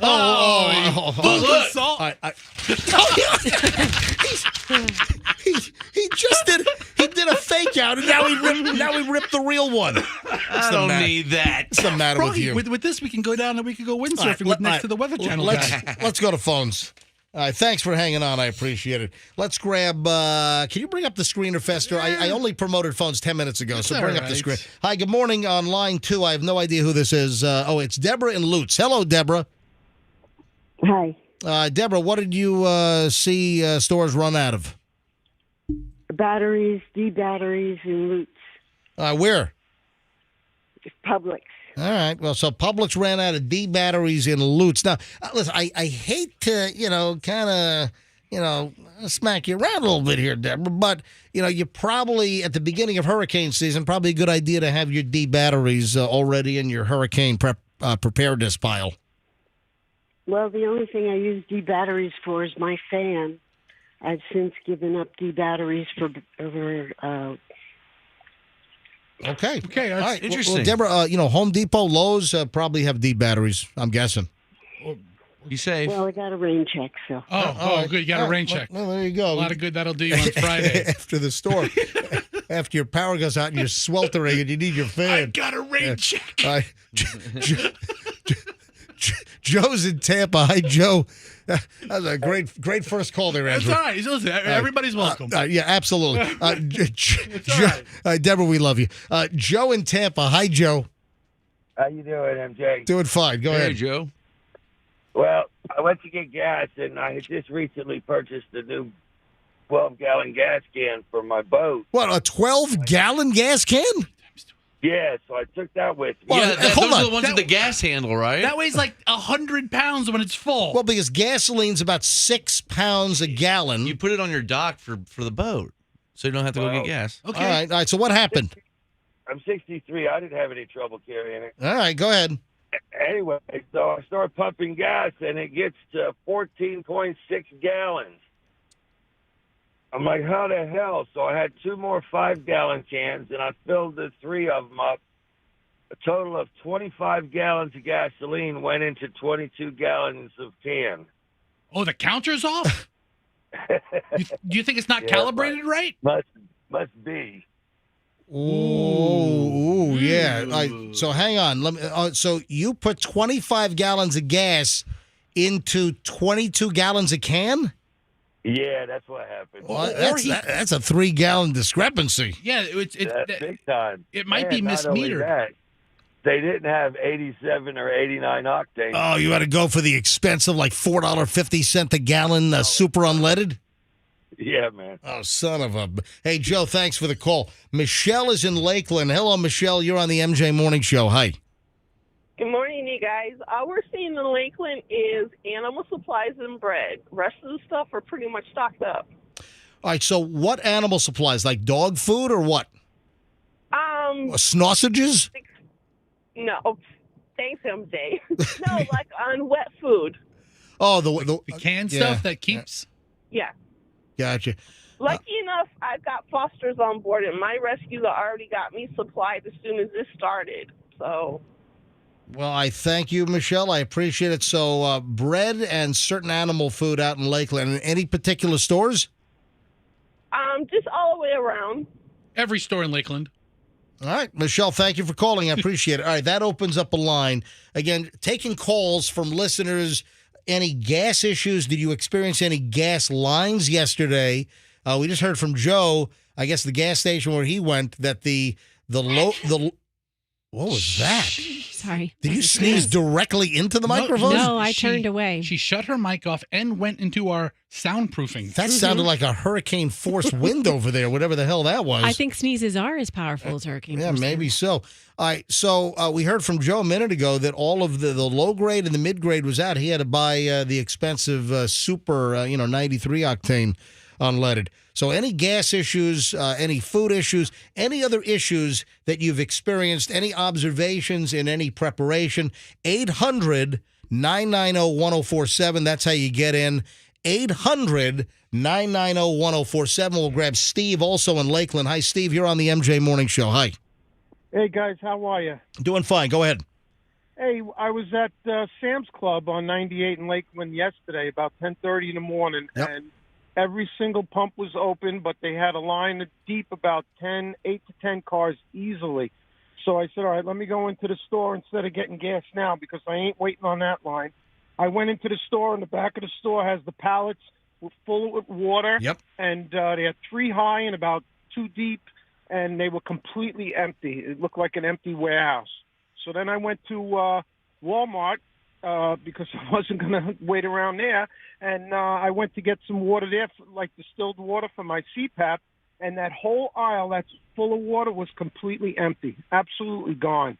So then I went back to Sam's Club about 8:30 at night because they closed at 9, and there was only one car in front of me. So I got my gas in a car, and I filled up I had a 5, a 2, and a 1, and I filled those up with gas. Gotcha. But water, you still couldn't get water?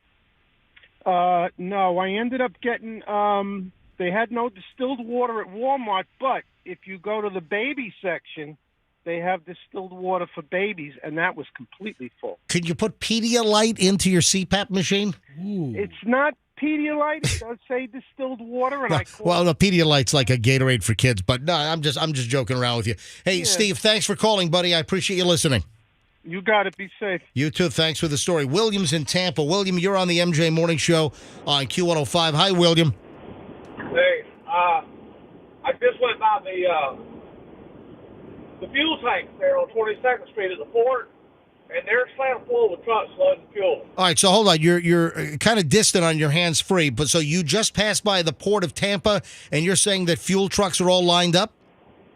Yep, the fuel trucks are lined up in there getting to get fuel, and they got trucks waiting outside the gate to get in to get fuel. Gotcha. So listen, it looks like we're going to have pretty decent conditions until later this afternoon.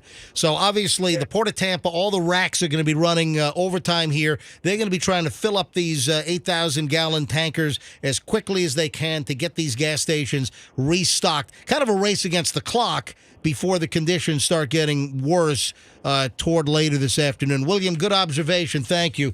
Let me grab Rob in Tampa. Rob, you're on the MJ Morning Show on Q105. And, oh, by the way, waiting for Dennis Phillips. My phone is open. I'm waiting for the text from Dennis Phillips saying, hey, I'm ready. So we will have Dennis Phillips, chief meteorologist from ABC Action News, with us momentarily for an extended segment. And also will allow you to call in and ask Dennis Phillips questions. So ask Dennis. Ask Mr. Suspenders is coming up here on the MJ Morning Show. Rob in Tampa, go ahead. How's it going? Going well. Go ahead, Rob. The 7-Eleven on West Hillsborough, I stopped this morning on my way into work. And the Marina Point Village, the Camden Bay apartment. Yep. I got gas this morning, and it was 87. All right, so you were able to get the 87, the cheaper gas. They, All right. they had all 3 grades there. Yeah, Rob, thanks for the call. But, I've seen signs. I saw some of the news footage last night on some of the local TV stations where some gas stations had, like, the paper sign taped to the pump, out of low and mid-grade gas, and you can only buy the premium. Thank you, buddy. I appreciate it. Joe in Brooksville on the MJ Morning Show. Hi, Joe. Hey, how you doing, sir? Doing well. Go ahead. So I'm out here in Brooksville, and I went to the gas station 7-Eleven off of 50 and I-75 yesterday, and there was 2 people in line, all 3 gas grades. And then this morning I stopped at the racetrack, also right by 50 and 75. There was probably 8 people pumping gas, and they have about 20 pumps. all gas. They had plenty of it, and the stores out here, they're pretty much wiped out of water. That's all I got. All right, Joe. So Brooksville up in Hernando, stores are wiped out of water, bottled water. A town like Brooksville is going to have a different experience than a town like Plant City in this storm. Joe, thanks for the call. Appreciate it. Danny in Clearwater. Danny, you're on the MJ Morning Show. Hi. Good morning. How are you? Doing well. Go ahead, Danny. I just pulled into the Sam's Club here at US 19 in Gulf to Bay.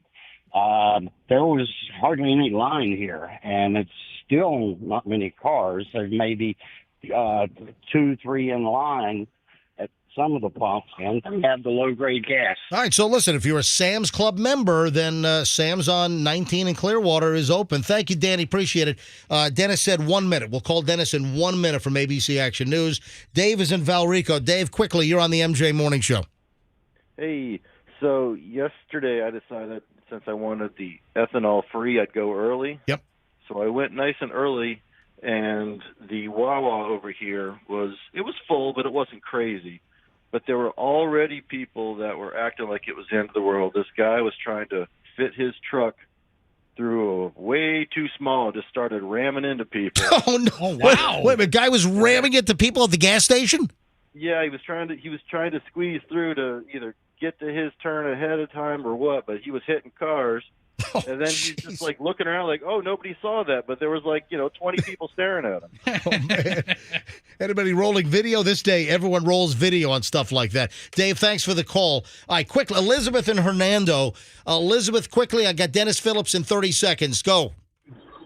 Okay, in Brooksville, Spring Hill area, Sam's Club, out of water, out of toilet paper, out of a lot of essentials, and I want to give a shout out to the healthcare workers who are actually going to stay at the hospitals, leave their families, and wait out the storm. Thank you, guys. Absolutely. Thank you, Elizabeth. We appreciate it. Bye-bye. Let me get Dennis Phillips on the line, and you'll have an opportunity to call up and speak with Dennis. What do I hit, a 9 on the hotline? Calling Dennis at his home. I believe Dennis should be home now. Worked late last night. Been back in to Channel 28 a little bit later today. Hey. Good morning, Dennis Phillips, MJ Morning Show Live. Folks, Dennis Phillips, Chief Meteorologist, ABC Action News. Dennis, welcome back. How's it going, guys? I don't think I can talk an hour today. I'm not so sure my voice is going to last. I don't know how you guys do it. He doesn't let us talk much, so we're good. Oh, thanks, Froggy. Yeah, our voices are nice and rested. Thanks, Froggy. All right. So, Dennis, you sound fine to me. So I think we can go 2 hours, I think. All right. So, Dennis, big update was at 5 o'clock, the 5 a.m. advisory. Adalia went from tropical storm to hurricane status at 5 a.m. Yep. And it is getting stronger. The intermediate advisory just came out. The way it works is every 6 hours, they issue a forecast where there's an updated track. And that happens, that you mentioned this yesterday, at 11 a.m., 11 p.m., 5 a.m., 5 p.m. And then they have the intermediate advisories that give you new data, but they don't change the track. And that new intermediate advisory just came out where the winds are now up to 80 miles an hour. But more importantly, the pressure has dropped 7 millibars since 5 a.m. So that can denote intensification? Yeah, rapid intensification. Yeah. I mean, by definition, a 24 millibar drop in 24 hours is considered rapid intensification, and we've had a 7 millibar drop in 3 hours. So do the math. I mean, that's definitely, it's doing, knocking on wood for our area, but right now it's pretty much doing exactly what the forecast is saying it was supposed to do. I mean, it's cleared Cuba, so it's now in an area where there will be nothing to stop it from developing, and it's still moving due north, which the track at 5 o'clock, I'm sure you guys have already been talking about it quite a bit. The models were really, really tightly clustered to the west again, and it moved it over almost a full county westward at 5 o'clock. And the landfall tomorrow morning, 9 o'clock, 10 o'clock-ish on the Dixie-Taylor County line. And that's, well to our northwest, making areas like Live Oak and I think Lake City in Lafayette County, I think they're going to get pretty much the full effect of the wind. and the surge really forecast has not changed. So, Dennis, with it moving a little bit more to the west, a little bit of a westerly jog, does this reduce any of the storm surge possibilities for the Tampa Bay area, or are we still sticking with 4 to 7 foot surge, for instance, Pinellas and Hillsborough? Yeah, I mean, me personally, I think it does. The official forecast has not changed. I think for me, it puts me on the lower end of that 4 to 7 for the Bay Area, even though you do have a strong storm. And remember, this thing is pushing water so far out that it's still going to happen. We're still going to have surge. We're still going to have a surge unlike what we've seen in a while. But I do think, yeah, sure, if it's moving out to the west, it's not going to be quite as high as it would be. And again, this was for the, we talk a lot about the surge because I get it. There's definitely folks that live along the water, very close to the water. But from your listeners out there right now, the majority of them probably don't. And their bigger concern is the wind. And at this point, I find this pretty fascinating. It's going to get bigger, larger, but it only has now 24 hours before landfall, right? And right now, hurricane force winds only extend 15 miles out from the center. That's tight. That is a tight, compact center. It is. Now, I do think it'll expand, but probably only to 30 to 40. In 24 hours, you would not expect it to be a drastic change. So, 30, maybe 40. Well, this thing now is going to be so far offshore, unless there was some unforeseen change, hurricane force winds just will not be in the Bay Area. Dennis, I had this conversation with Michelle last night. We're sitting in the living room. We're watching you. We watched your 6 o'clock. Then we watched your 11 o'clock. And, I'm bouncing around. I'm watching, the different sources out there. I got everything TiVo'd. And, with the cone tightening and the Tampa Bay area out of the cone now for almost, a day or so, with us, the immediate Bay Area out of that cone, I said to Michelle, I'm like, I got to believe that the National Hurricane Center has to be pretty damn confident in these forecast models, because for them to take the Tampa Bay area out of the cone. Now, granted, we've all been telling everyone that there will still be effects, and we could still have, a storm surge, obviously, winds, which are going to be problematic. But for them to take a huge population area like Tampa Bay out of that cone, the confidence level must have been so high in order for them to take that possibility off the table. Because even though TV and radio and the National Hurricane Center and the National Weather Service will say, listen, your effects still could be very severe, when you're out of the cone, a lot of people will drop their guard. Yeah. And, you're 100% right. But yet, if you read in the discussion that they sent out, the 5 a.m. discussion, they say the new forecast is similar to the previous one, and confidence is increasing in an extremely dangerous major hurricane making landfall Wednesday along the west coast or Big Bend region of Florida. So even though the track has been moved, there's a little CYA going there in that verbiage. With West Coast. Yeah, correct. And I found that kind of fascinating. And you know what, man? I don't blame them. There's millions of people that live in our area, and they do not want to be responsible if it were to take a last-minute jog.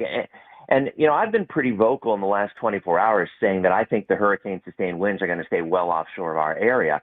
And I've been catching a little bit of flack from some people online saying, well, are you crazy? One guy called me naive. He's like, you really think that this is not going to turn? And I'm like, look, I have to go with what my experience tells me, but I also have to go with what the models are showing. And they're just this. I said this to you yesterday. It's not that it's a really tough forecast, because it's just going to move north, and that's what hurricanes do. They move north naturally until they bump into a trough. Two things will happen. It'll speed up. Well, now it has. It's now moving north at 14 miles an hour. It was 8 last night. So 1, it's speeding up, and 2, once the trough gets strong enough, it's going to start to turn. And here's why I think that forecast is solid, because they have flown so many recon hurricane hunters in this thing. It has been continuous. because they're gathering more data than I think I've ever seen them gather on a storm in the Gulf of Mexico. You have more data, your forecast is going to be more accurate. I mean, it really is. And that's now showing up in the models that there's just a ton of agreement. I mean, look, I understand. I agree. I still think there's a chance something unexpected could happen. But look, we're 24 hours out now. Usually something 24 hours out, and this is not a Charlie. I mean, I talked with you about this yesterday. Yep. We all know Charlie was much closer to the Bay Area when it turned, and the situation was different. Everything was different with Charlie. I'm telling you, the meteorology, the synoptics, the weather patterns were very different when Charlie made its turn. This one is actually a pretty straightforward forecast, and the models show that because they're as tightly clustered as I've ever seen. You just brought up something a moment ago, how when you have an opinion or you offer up your expertise on some subject matter and somebody disagrees. I don't think people realize this, but I've heard this from you. We've had this conversation. As you know, a colleague of yours, Paul Delgado at Fox, both of you guys, I've heard it from Paul extensively. People get really, really amped up. They'll send you guys messages. They'll comment on your social media posts. And some people get really somewhat verbally violent, They do. And I know you're not supposed to feed the trolls, but I do anyway. Yeah. And I Me can't too. help myself. But I will tell you, usually if you're on your page, you typically most of the people there are on your corner, and they come to your defense. If you remember yesterday, when we talked, you had a listener in our Q&A section. If you remember this, I don't know if you remember, but I do because I was kind of took to it a little bit. One of your people who called said, "Hey, so why is it that you're saying we're not going to get hurricane force winds, but the Weather Service is saying we're going to get 115-mile winds?" I remember the call explicitly. Yeah, and I'm not going to say that the Weather Service is wrong, but my answer was I disagree. I don't think we're going to. I mean, and here's the thing. The Hurricane Center, they're awesome. A bunch of meteorologists, awesome meteorologists. The Weather Service locally, best weather service I've ever worked with. They're really, really great meteorologists. But you know what? I mean, you talk about Paul and you talk about me. We've been doing this for 35 years. We ain't too shabby ourselves. Yeah. So, Well, also, don't right? they somewhat, with the official governmental forecast, do they err on the side of caution? Absolutely. And you know what? They have to. Because if I'm wrong, I'm going to take heat locally. If they're wrong on a national scale, Yep. It's going to cost lives. Now, granted, I actually would probably say there are some people that look at our meteorologists local and they listen to them, and they'll probably do maybe even more what we say it's going to happen than what other sources do. And boy, I hear that from the Weather Channel all the time from people because you know how this goes. People have family and friends up north. They're watching the Weather Channel. Whatever the case may be, a lot of times that's, the message from that storm is, you're all going to die. Your family's going to die. I mean, it really is a lot of hype stuff. And we get so many people that message us that say, my family lives in Detroit and they're watching the Weather Channel. And they're like, why aren't you evacuating? The Weather Channel says you've got to get out of there. And their response is, well, our local people say that we're okay. So, I think from the Weather Service's perspective, again, they're amazing. They really are. I'm not just saying that. I worked in Los Angeles. I've worked in some big markets. And I've worked with a lot of weather services. I think the Ruskin folks are the best there is. But yeah, there's going to be times that we're going to disagree. And their job is to overlook the entire area. And yeah, they're a government agency looking out for the well-being, as are we, but it's a little different. All right, as far as Jim Cantori goes from the Weather Channel, I saw yesterday he was headed to, I think, Cedar Key. Is he going to be moving a little bit more toward Dixie and Taylor counties now? So there's a little inside something going on here. I've known Jim for a long time. Yep. Nice guy. He used to be in the middle of all these storms, and that was always the thing. Wherever Jim Cantori shows up, you better run. Yeah, exactly. That was the old meme, the joke. Hey, you're in trouble if Jim Cantori shows up. And then there's video of him with his body sideways holding onto a stop sign, that kind of stuff, Exactly. Yeah, but as he's gotten a little older, You've noticed that he's maybe not quite as often in the middle of the storm as he was in the past. What is he wising up? He doesn't want like a tool shed wrapped around his face? I don't know if it's dumb luck or bad luck, maybe in his perception, if he wants to be in the middle of it. But yeah, if he wants to be in the middle, he's going to have to move. He's going to have to go west. So that's Dixie and Taylor. If you don't mind, can we take phone calls again? The Q&A was very successful yesterday. Sure. All right, folks, I'm going to open up the phones right now. Do you have any questions for Dennis Phillips? This is a cool opportunity. One-on-one, you get to talk to Dennis Phillips right now. What questions do you have for ABC Action News Chief Meteorologist Dennis Phillips? Let's go. Fire up the phones. 800-990-1047. That's 800-990-1047. You have questions on timing, questions on storm surge, questions on what Dennis feels regarding wind gusts. You've heard Dennis say that, and we'll get into this as far as, whether he does expect the hurricane force winds to hit us. Dennis has a differing opinion now on that. Yes, go ahead. By the way, I wanted to mention, this is something that's totally off topic, but, we were talking about the followers, and you know this. Yep. I mean, you've been on radio for a long time in this area. People love you. The loyalty factor is so endearing. Yesterday, I'm leaving for work, and I walk outside my front door, and there's 4 cases of Diet Dr. Pepper, a couple of Publix cakes, non-hurricane cakes, of course, a couple of Publix cakes, and just a ton of cough drops and whatnot.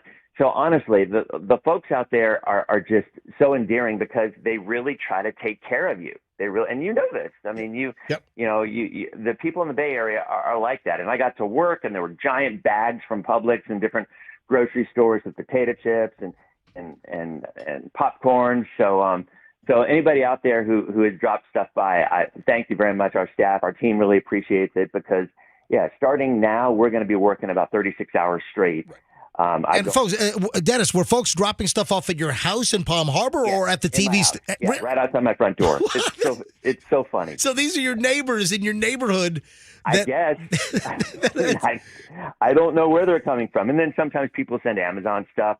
Somebody sent me some socks yesterday that said, and it says on the bottom of the socks, get me some Diet Dr. Pepper, which is always my drink of choice. Yeah, and folks that know Dennis loves Diet Dr. Pepper. Yeah, it's just funny stuff. But and my wife freaks out a little bit because when stuff starts showing up at our front door, a lot. I'm not talking a little. I'm talking a lot of stuff, and I love it. Because me, I'm very transparent. I mean, right. I've always said my take is look, people nowadays, they're going to know where you are almost at all times anyway. So what's the point of being so hush hush where you are, where you live? I mean, we do a giant Christmas display in our neighborhood. That's right. You're the Clark Griswold of Palm Harbor. I really am. I mean, and I like the more the merrier. So I'm like, come on over and everything. And my wife's kind of like, when dolls with my face and a recording of me start showing up at my front door, which actually has happened. Wait, hold on. Say that again.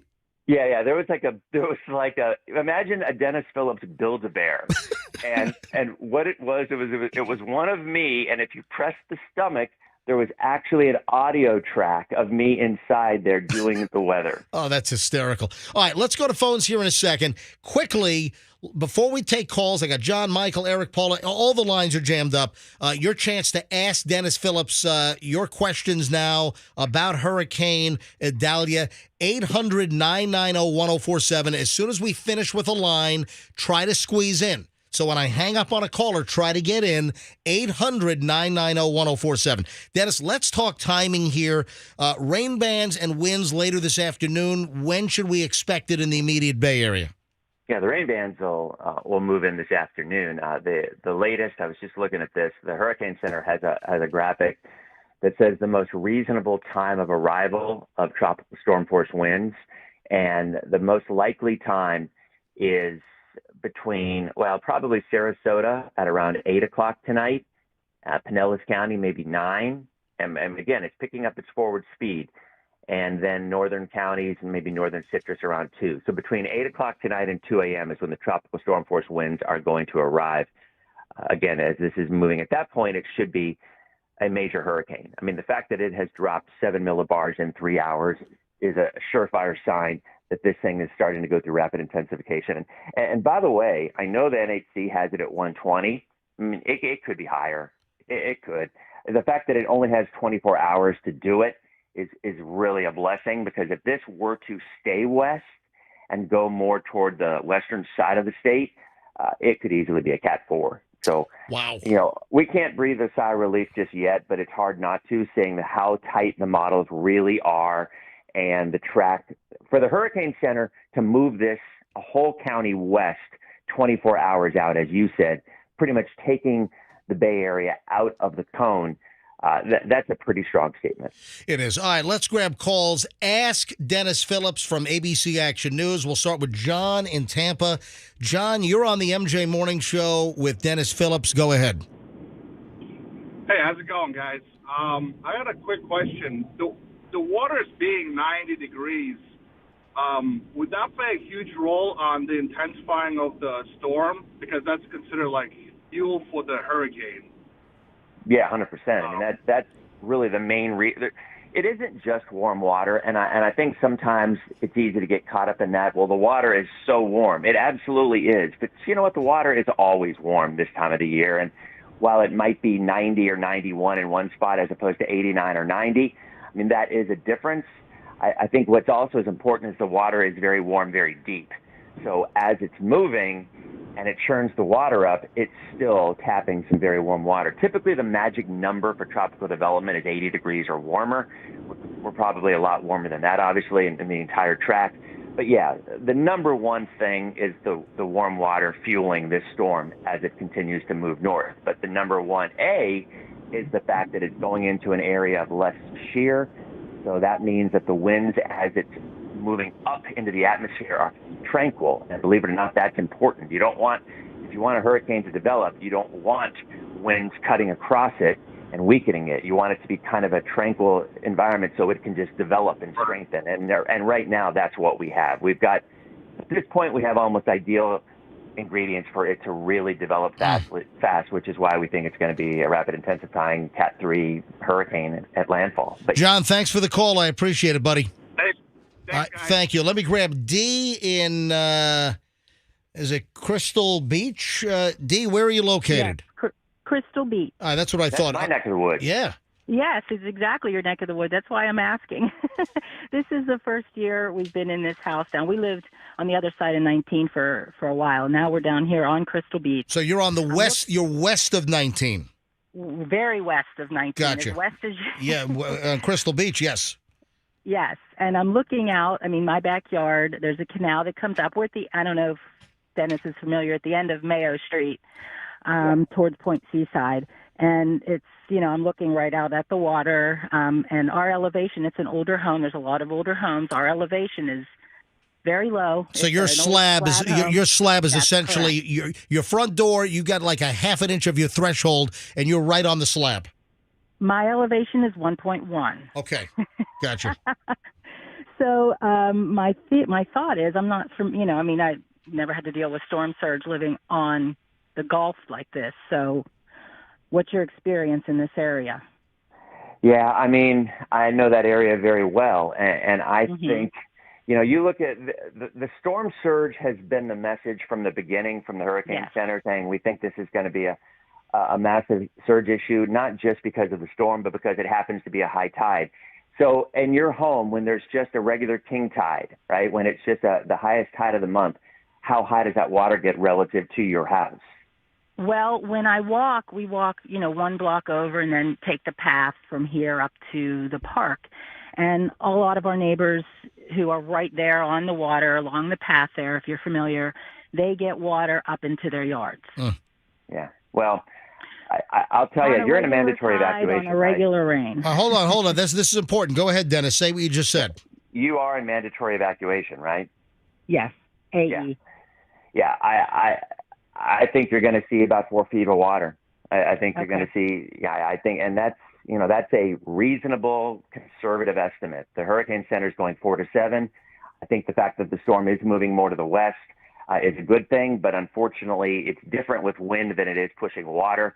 The high tide tonight fortunately, is about 1.3 feet lower than the one tomorrow afternoon. And I think the high tide tomorrow afternoon, by then the water will not be being pushed at the right angle to go into your area quite as high. But I do think tonight's tide, you're probably going to see a 3 or 4 foot rise from what you normally see at high So tide. that is water in her home, Dennis. Is that what you're saying? Well, I don't know her home. I can't tell you exactly where it's facing and the direction it's facing, but I think you have to.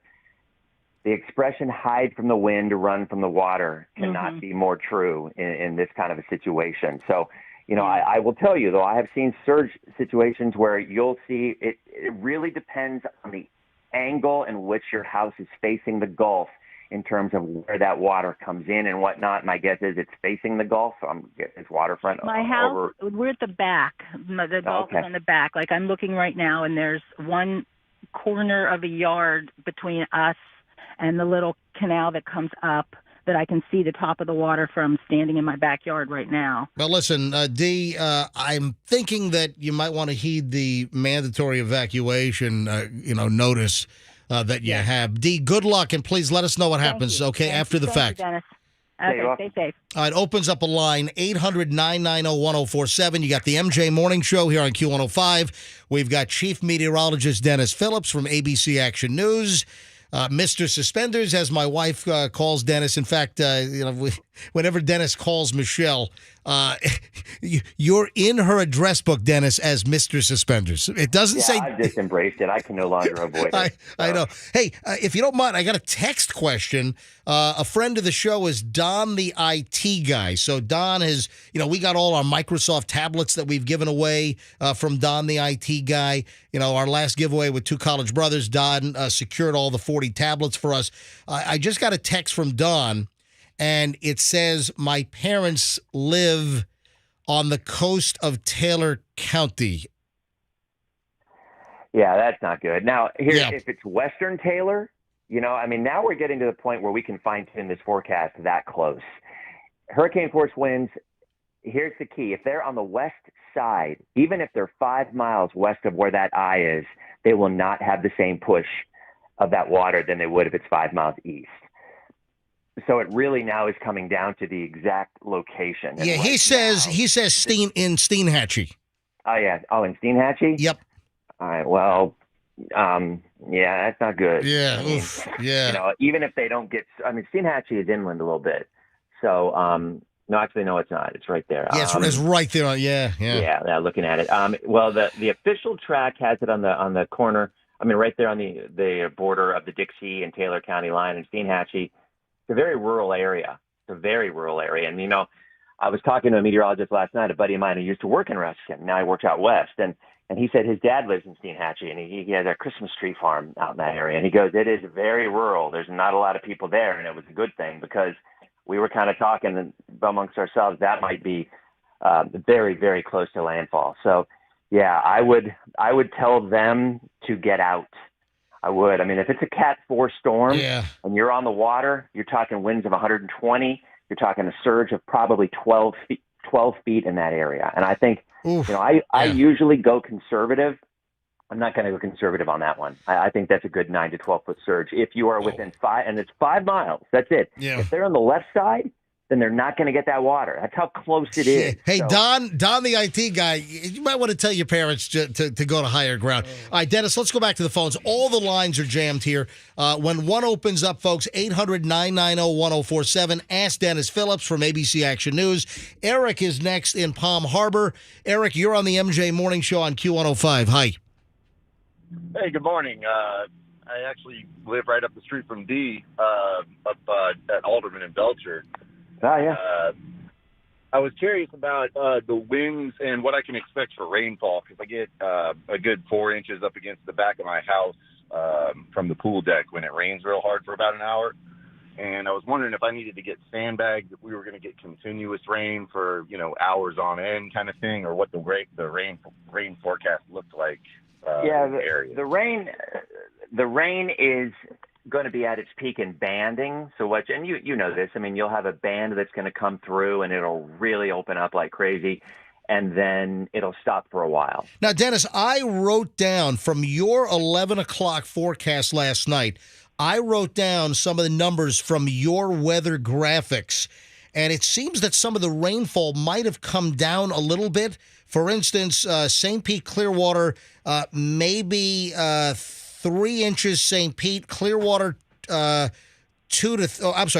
inches for St. Pete, Clearwater, maybe 2 to 3 for Tampa. Yeah, you bring up a very tricky point, and one that drives me crazy and drives our entire team crazy. In fact, probably drives every TV meteorologist out there crazy. So we are sort of somewhat stuck with the computer models that come in with certain runs, and they have been on the low side for the last 24 hours.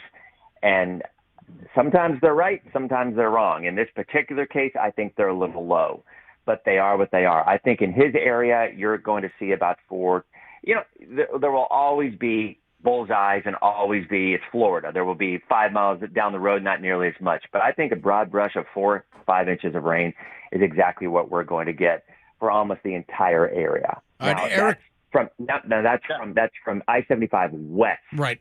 So inland areas, not much of anything. Eric Palm Harbor, thanks for the call. Now, by the way, he asked about the winds too. Yep. And the winds, and I will, based on the current track, and now we're getting to the point where that current track looks pretty solid. You're talking winds of 50 to 55, gusting up to 75. So very doable winds as a Floridian. I mean, people who are new to this are like, oh my God, that sounds pretty horrible for 12 hours. It does, but not as bad as even close to what it could be. And at this point, maybe even not as bad as we've had with some of our previous storms. Irma 1, because, Irma, Hillsborough and Pinellas County, we had 60, 65 mile an hour winds. We never had sustained hurricane force winds. And Polk County always got nailed. And I'm getting so much love from the folks in Polk County because we're saying, look, you guys are going to miss this one. How about that? Because that's pretty rare. Yeah. How about, what year was it where 4 storms went through the same intersection in Polk County? Yep. In Lake Wales, 2004, Francis, Jean, Charlie, and Ivan. Oh, my God. All right, back to phones here. And, folks, if you were not listening a little earlier, before I go back to phones, Dennis, you reiterated that you thought that with the storm moving and jogging a little bit more to the west, you thought that we might escape hurricane force winds in the Bay Area? Sustained hurricane force winds, yeah. In other words, winds that last at 60 seconds or longer of hurricane force, which is 74 or greater. Yeah, I do. I mean, right now we just said hurricane force winds only extend 15 miles from the center. All right, let's be conservative, and even with massive rapid intensification, let's put that out to 40.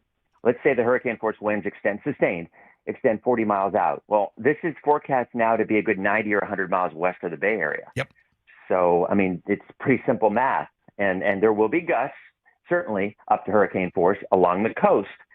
But yeah, I at this point, I don't expect sustained hurricane force winds. All right, back to the phones. Florence is in South Tampa. Good question I see on the screen here. Florence, you're on the MJ Morning Show, Q105 with Dennis Phillips from ABC Action News. Go.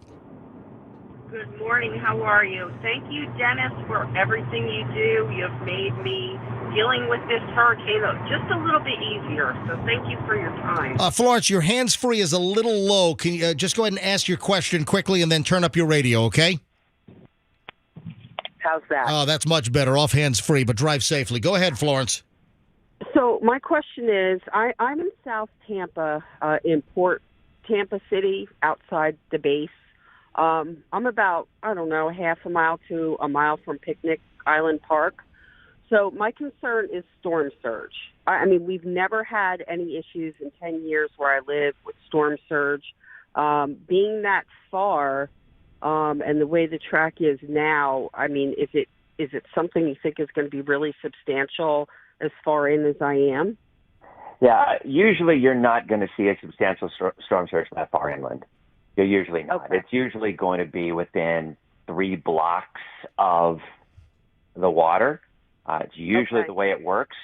Even with Ian last year, as much play as the media was talking about how massive the water intrusion was, and it was, but 95% of that was within 100 yards of the beach. So, you along the coast, and I would say up to 2 or 3 blocks inland from that spot, yeah, I think you're going to see water. A lot of it, 4, 5, 6, maybe as high as 7 feet, although I still think that's on the high side. But when you're a half a mile to a mile away, I would not expect to see that kind of issue. Florence, thanks for the call. Thanks for listening. So, Dennis, just to reiterate the official forecast for storm surge, if we look starting down in Fort Myers and into Sarasota. So Fort Myers 2 to 4, Sarasota, Venice 3 to 5.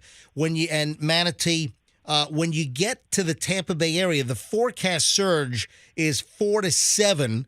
Then you get up toward Citrus County, 6 to 9, and you think that it's possible. We're going to have surge, but you think the numbers could be a little lower than what the Hurricane Center is saying. Well, I just think they're on the low end of that scale. You know, when they say 4 to 7, I would be more inclined in most spots to say it's closer to 4 than it is to 7. Gotcha. Okay. That opened up a line. Oh, it's already filled. But, folks, when you can get in, you want to ask Dennis Phillips a question from ABC Action News, 800-990-1047. That's how you get in. 800-990-1047. What questions do you have for Dennis? Let's grab Charlie in Port Richey. Charlie, you're on the MJ Morning Show, Q105. Hello. Hey, MJ. Hey, Dennis. How are you? Hey, how you doing? Good. Dennis, what's the surge going to be looking like in Newport Richey, Gulf Harbors area? Because we got water all the way around us, front and back. Yeah, I'll tell you, I'll never forget. I mentioned this yesterday. 1995, Tropical Storm Josephine had winds of 45, 50 miles an hour. I had just moved to this area, and I was driving up 19, and I got to nearly Hudson, which is, quite a bit north of you. But there was water thigh high just to the west of US 19. And that just blew me away that we were, it was still close enough to the Gulf. I mean, I'm telling anybody in Pasco County, if you are west of US 19, you're going to see water out of this. And I think you will too. And I think it's probably going to be in that 4 to 5 foot range. I don't know how did you, what's that? We just brace and hope for the best. Yeah, it's the worst because, wind you can luck out, and for that matter, surge you can too. Not everybody. It so depends. There's so many nooks and crannies. There's so many things of where water is facing and isn't facing and whatnot with surge. It's really, really tricky. I'm not going to broad brush and say everybody's going to get this number. Neither will the Hurricane Center. But I think especially in Pasco County, northward, anywhere west of US 19, yeah, I think that you're going to get water. I do. And I think the wind issue isn't going to be as bad, but unfortunately water sometimes is a lot worse than the wind. So, yeah, I do think if you are west of 19? Pretty much, yeah. Yeah. So I think you are going to see water. Maybe not the highest water you've ever seen, but I do think you're going to see water. All right, Charlie, best of luck to you, buddy. All right, that just opened up a line. We'll take a few more calls. If you want to try to grab that line, 800-990-1047. Ask Dennis Phillips from ABC Action News. Roseanne in St. Pete. Roseanne, you're on the MJ Morning Show. Hi. No, it's Roxanne in St. Pete. Andrew got my name wrong. The call screener got my name wrong. This is Roxanne Wilder, and this is the best way to get a word in with MJ during hurricane coverage. Wait a minute. Wait a minute. Roxanne, hold on. It says Roseanne St. Pete, and it's Roxanne, and you think the only way to get a word in is to call in versus opening your mouth on your microphone? Yes, Brilliant. And believe Brilliant. me, it was hard to call in. Yeah. So that says a lot. How the hell do you get in? Every line is jammed. Yeah, so I have a anyways, question, now that I have Roxanne. the floor. All right, let's go to Roxanne with a question. Yeah, because Roxanne left the studio a while ago. Go ahead, Roxanne, on line 4. Okay, Dennis, so this is from one of the texters. He lives on the east side of US 19 in Hudson, right across from West Sun Park. He wants to know the best time to get off the roads as far as wind goes, and maybe you can kind of make that broad for everybody. When do you not want to be driving, especially you're driving a big truck or whatever that might be hazardous during wind? Yeah, the tropical storm force winds, they pick up between 8 and 10 o'clock tonight, and they're going to stay rough until probably about 8 o'clock tomorrow morning. So, at least fortunately for our area, most of this, it's good news, bad news. The good news is you're going to probably be home anyway. The bad news is it's a nighttime event, which means if there will be power outages, which of course there will be, then you're going to lose power and it's going to be pitch black outside and you're going to hear the wind and it's going to be pretty frightening. So that's the thing I'm hearing from a lot of folks. Like, why does it always have to be nighttime? Because that makes it even worse. But I do think the majority of this wind is going to be between 8, 9 o'clock tonight and 8, 9 o'clock tomorrow morning. And it's going to end quickly because it's picking up its forward speed. So it'll be in and out fast. So, Roxanne, come on back into the studio, Roxanne. Come on back. No, come on. Roseanne in St. Pete, you're a great caller. Thank you for listening. Roxanne, come on. I'm a big fan. I'm a big fan, Dennis. I love listening to you and MJ. It's very comforting. I appreciate it. Roxanne, get your butt back in the studio. Oh, man. You prankster, you. That's too funny. So, by the way, Roxanne's line just opened up. 800-990-1047. Old selfish Roxanne's been blocking out one of our listeners. 800. You've been on hold for. You've been out of the room for 15 minutes waiting to get in. Right. Roseanne St. Pete, 18 minutes on hold. 800-990-1047. That line can be yours here if you hurry. So, Dennis, for our whole crew, are we safe driving in at 5 o'clock tomorrow morning? Probably not. I mean, so what should we do? What should we do? I mean, what we're doing, everybody's coming in this afternoon and evening and just going to sleep at the station. So that's, we all know as Floridians, there are different levels of driving skill. And, some people are capable of handling driving in 55, 60, 65. Honestly, if we don't get hurricane force winds, I mean, I'm out there driving sometimes. I mean, between shows. I mean, think of our afternoon thunderstorms. You drive through an afternoon severe thunderstorm and the winds are 60 miles an hour. So it certainly happens. Last year when we had Ian, I drove home between shows because there was no place to sleep at the station. So I'm like, I'm just going to go home and sleep in my bed for 4 hours.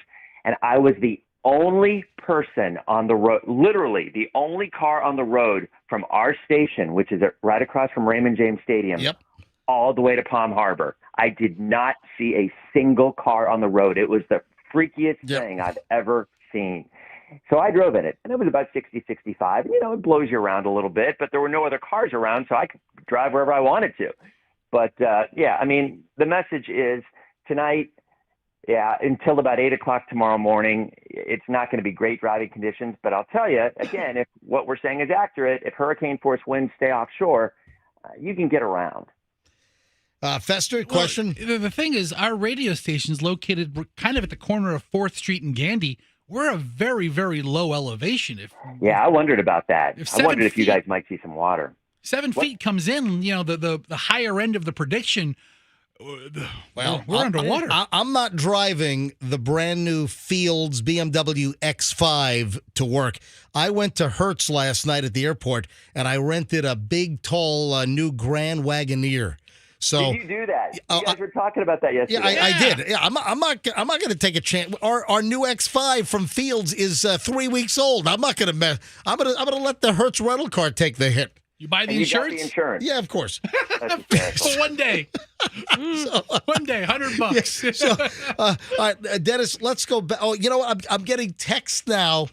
I'm getting text from listeners, friends, neighbors in my neighborhood. So I'm getting folks want to know what the storm surge is going to look like in Beach Park, right along, West Shore, south of Kennedy Boulevard, West Shore, at Beach Park, you got the Culbreth Isles area there. What are we looking at? Do you think storm surge along the water there? My neighbors want to know. Say it again. Yeah, 4 to 6. Did I tell you the Wendy Ryan story from last year? No. All right. So I think it was last year. It's all a blur. I think it was Ian. What was the last storm that you guys had some significant water in that area? Was it Ian? Yeah. So, it was real Irma, our street where I am in South Tampa, again, Beach Park area, and I'm right on Tampa Bay. We had maybe a foot of water in the street. Now, my property, like my first floor on my house is 11 feet 3 inches. My dirt, where my dirt is, I'm at 6 feet. My house, I built up 5 feet 2 inches from that. So my first floor is 11 feet 2 inches. Nothing even gets up my driveway. I mean, during Irma, the most water I've ever seen, I believe, was Irma. And it might have been not even a foot. It might have been maybe 6, 8 inches in the road. Maybe this was Irma. I really can't remember, which is really pathetic that I can't remember the difference from 1 year ago to 6 years ago, but it's all a blur. But listen to this story. So Wendy lives in South Tampa as well. I can't remember exactly where, but she was driving home after the storm, and she asked me, she's like, Dennis, should I stay here and crash here, or should I drive home? And I'm like, I think you should stay here. So, of course, she drove home. And as she's driving home, the police were out, and they were blocking off some areas that were flooding. And this is my point to folks. Not everybody is going to see this widespread surge. It doesn't work that way. There's going to be pockets of water that build. And unfortunately, that's impossible for me to know the geography of every little nook and cranny. But anyway, with Wendy's situation, the police had a road blocked off, and they were sending everybody in another direction. So she made a right. And within a couple of blocks, all of a sudden, she ran into water, and it was coming up so fast, she literally could not get out of her car. Oh, no. The water swamped her car. She had to roll down her window, and a police that happened to be coming up there had to grab her out of her car, pull her out of her window for her to get out, and her car was completely totaled. Oh, my God. And just a few blocks earlier, there was not a drop of water anywhere. So the elevation didn't change. What changed was the direction in which that water came up. So for the people who are listening and they're thinking we're saying everybody's going to surge, that is just not the case. It absolutely is not the case. There's going to be many spots, maybe the majority, that aren't going to see this high surge. But again, as you mentioned earlier, it's the Hurricane Center's job to over-predict, in a sense, to warn everybody, because you cannot run from this water. So you prepare for the worst, and if you don't get it in your area, like, okay, great, that's awesome. And that's what's going to happen. The majority of people are not going to have water issues with this, but the ones that do, just like that example, could be substantial. All right, Dennis, all lines are jammed. Folks, Kurt, Wendy, Brian, Jim, Ray, Peaches, everyone, do me a favor, get your question in quickly so I can try to get through these calls here. We're on with Dennis Phillips, ABC Action News, chief meteorologist here on the MJ Morning Show on Q105. Kurt is on Harbor Island. Kurt, you're on the MJ Morning Show. Hi. Hey, what's up? Kurt, the teacher here. I don't have to work today. Yeah, that's true. Off today and tomorrow. Wanted to quick. I'll be quick. Storm surge, Harbor Island. What are you thinking? Yeah, let me look. What I can do now, I can actually call up the Hurricane Center has a special map here that it really, really goes specific. Okay, so Harbor Island, it looks like. I'll tell you, I'm looking at these new numbers, and to me, the northern they look face of more Harbor like Island that faces downtown Tampa, to be specific. Say that again? The northern face of Harbor Island that faces downtown Tampa, to be specific. Yeah, okay, that looks like 1 to 3 to me. I'm looking at it's more of an experimental, it's potential storm surge flooding map, and it's a really nice map. Matter of fact, here's something you guys might want to consider, everybody who's listening, if you don't get in. If you go to nhc.noaa.gov, all right, that's it, or just Google NHC, and the Hurricane Center's map will come up. And I'll walk you through this because I think it's probably really helpful, because you look at this map, it shows exactly what I'm talking about, where some areas are going to get it. Almost all of South Tampa, that whole area now, the maps that I'm looking at look like it's 1 to 3 feet. Maybe 4 in a couple of isolated spots. But anyway, what you do. All right, so Dennis, do me a favor. Give us the. Let me write this address down again. Give us this experimental NOAA link. What is it? Yeah, this is great. I mean, the link itself is it's kind of hard to get to. So what you do is you just go to NOAA.gov. Just do NHC. Type in NHC, and the Hurricane Center will pop up. Yep. And from the home page, you scroll down to Hurricane Adalia, and you will see a map that says storm surge inundation. Click on that, and it's a Google map that takes you down to your area and shows exactly what the forecast is for the surge in that area. Oh, that's great. I'm doing it right now as we speak. Great. Yeah, I see it right there. It's the bottom row, storm surge inundation. Oh, and then you can zoom into the whole map here. Oh, that's a great resource. Yeah, so for the people who can't get in or the people who did, I mean, because again, I know and you say, Dennis, am I going to get water? I live in X point. You can see on this map, it just varies wildly block to block depending on the direction that everything is facing. So, Awesome. Dennis, let's go quickly to phones here. Wendy's in Zephyr Hills. Wendy, you're on the MJ Morning Show on Q105. What's your question for Dennis?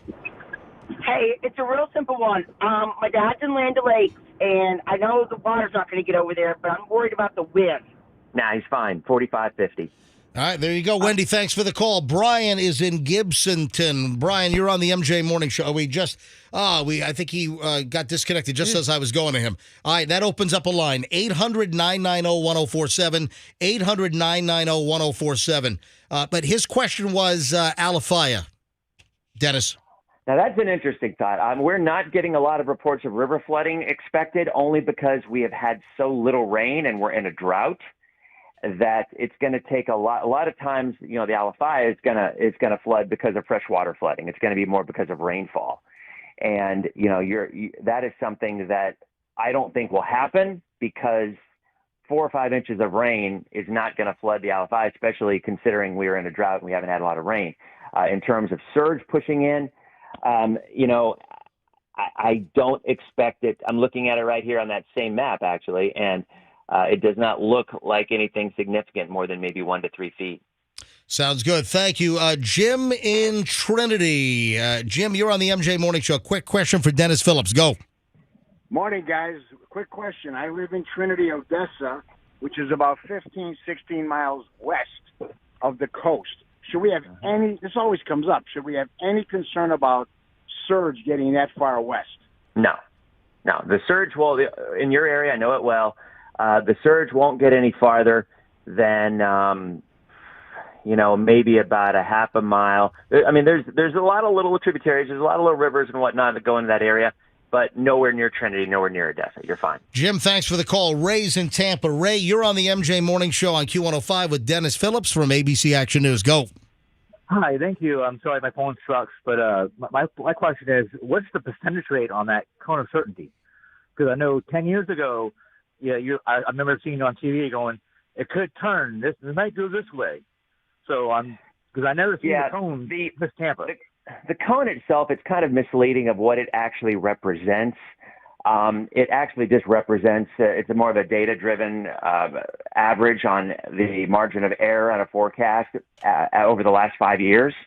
So what it kind of is, it's kind of a check mark on how accurate the forecasting has been. And as you get closer to the event, which we're now 24 hours, the cone is going to get smaller because you're going to expect less error when you're 24 hours out. That's why the cone is getting narrow and narrow. I don't think there's such a thing as how accurate or inaccurate it is, because that's not what it represents, even though I think people look at it that way. But I will tell you, within 24 hours, the accuracy rate of these forecasts within a few miles is at about 88%. So that's why it's pretty unusual when we're this far in the game, it's pretty unusual to have a drastic change in track. It does happen. We all know that, which is why the Hurricane Center is also saying be careful, but it seems less likely. But also what we brought up, Dennis, for those that are just tuning in, and the nature of the beast here is people listen, they tune out, new people come in, is that for the National Hurricane Center to take the Tampa Bay area out of the cone yesterday, they have to be pretty certain that this thing is not going to pull a Huey and smack into Tampa Bay, because you're talking about 3 million people in the Tampa Bay area, and I don't think the Hurricane Center wants that on their backs. Yeah, I mean, the cone is not a hand-drawn thing. It is something that's done by data, but I don't disagree. I would kind of think that if they thought it was close, they can manually expand stuff, I have no doubt. And I'm inclined to agree with you. Again, we've been saying this for 24 hours. I didn't think that this was going to be a hurricane storm for us in terms of hurricane force winds, but you got to tell people, look, if it's a last, everybody remembers Charlie, and I totally get it. I mean, forget 24 hours. Charlie was 6 hours. I mean, you guys remember 2004, 6 hours before landfall, we still had a track of a Cat 4 hurricane coming directly into the Bay Area, and it turned in those last 6 hours. And I think I was on TV. Mayor Iorio was on the set with us. And she was talking about rebuilding, and I'm like, Mayor, I think it's going to miss us. She texted me this morning, wanted to see how everything is going. Ever since that moment, we've had this bond, and but this is not Charlie. This storm is not Charlie.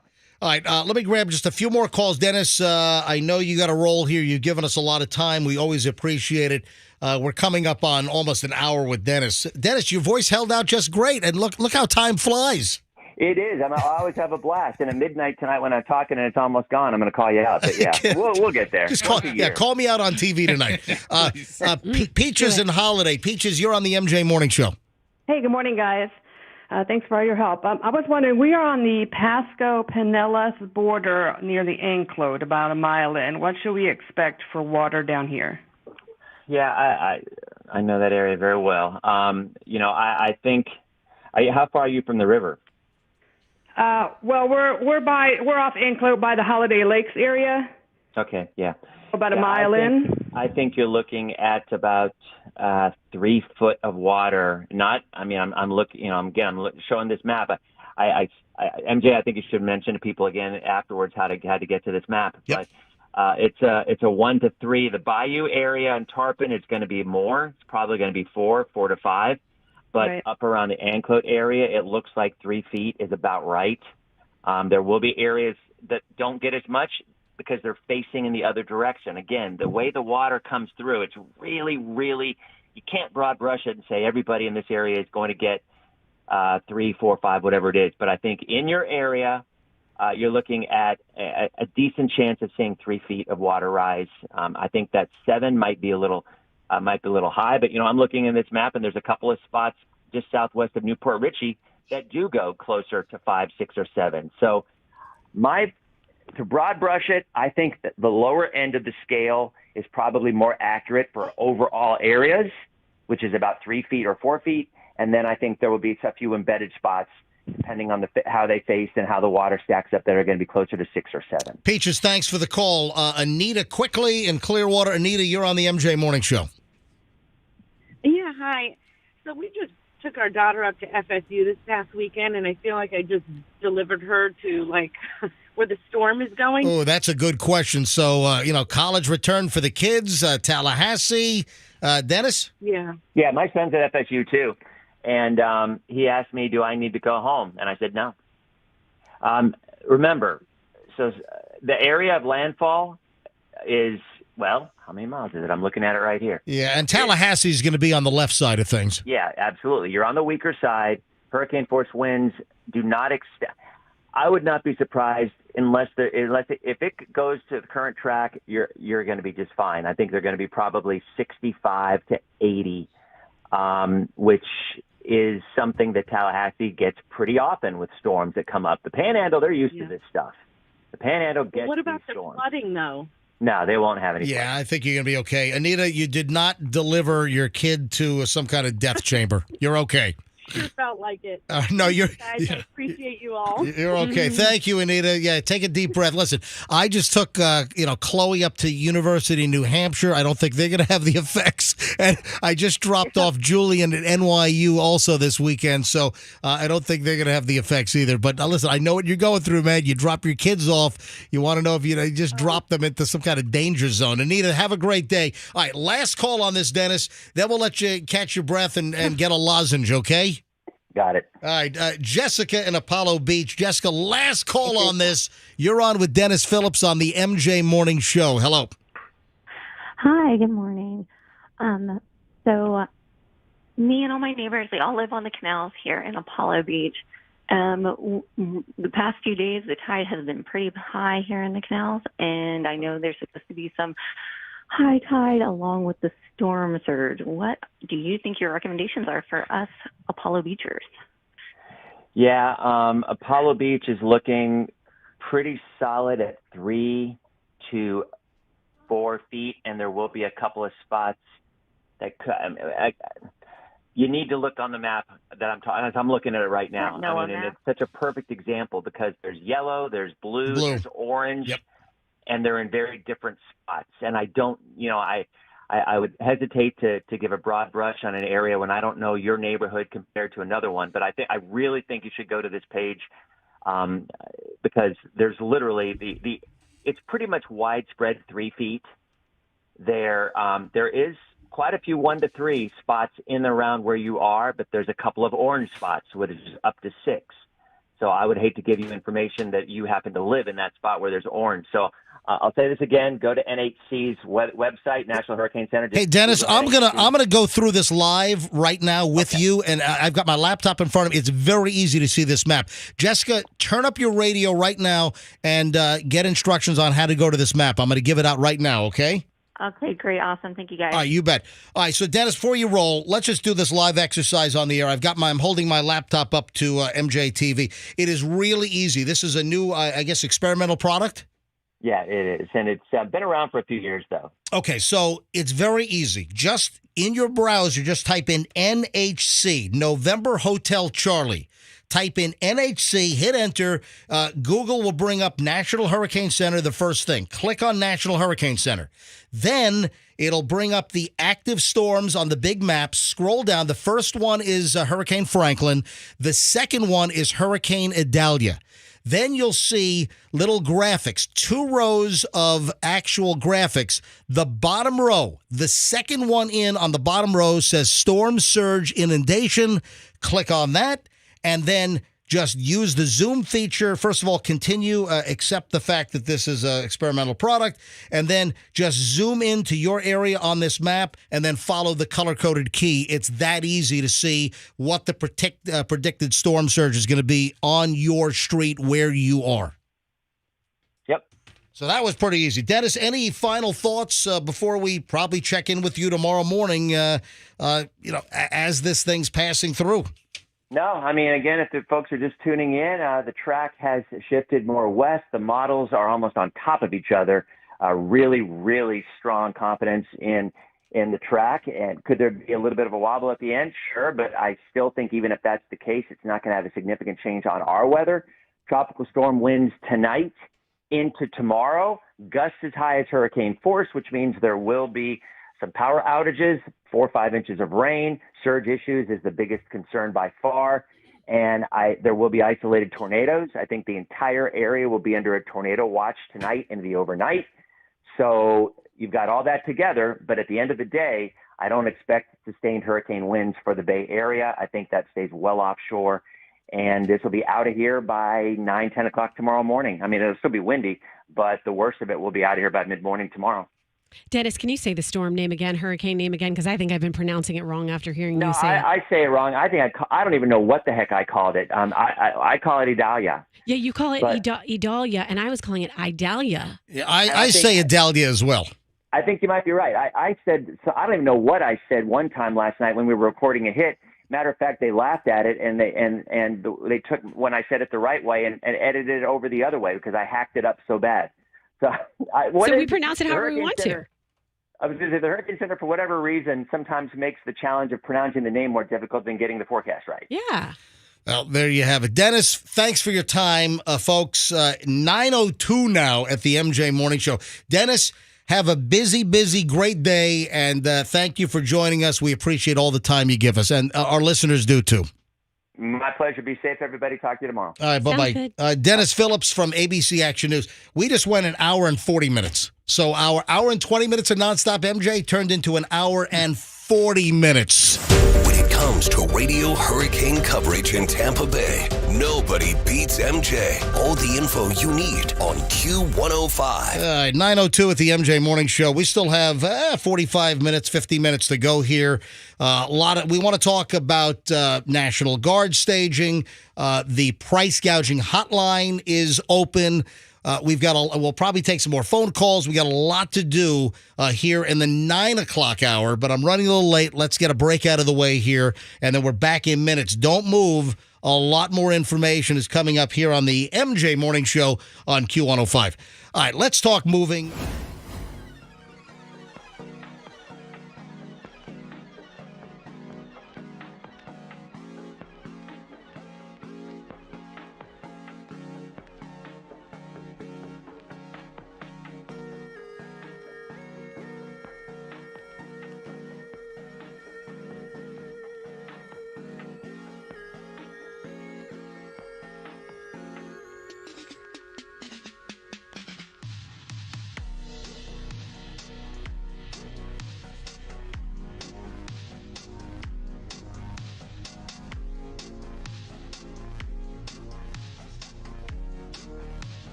All right, 9:09 at the MJ Morning Show. Final hour for us today. And again, just in prep mode, obviously. The weather is really decent right now. I don't see the leaves even moving on the trees out there.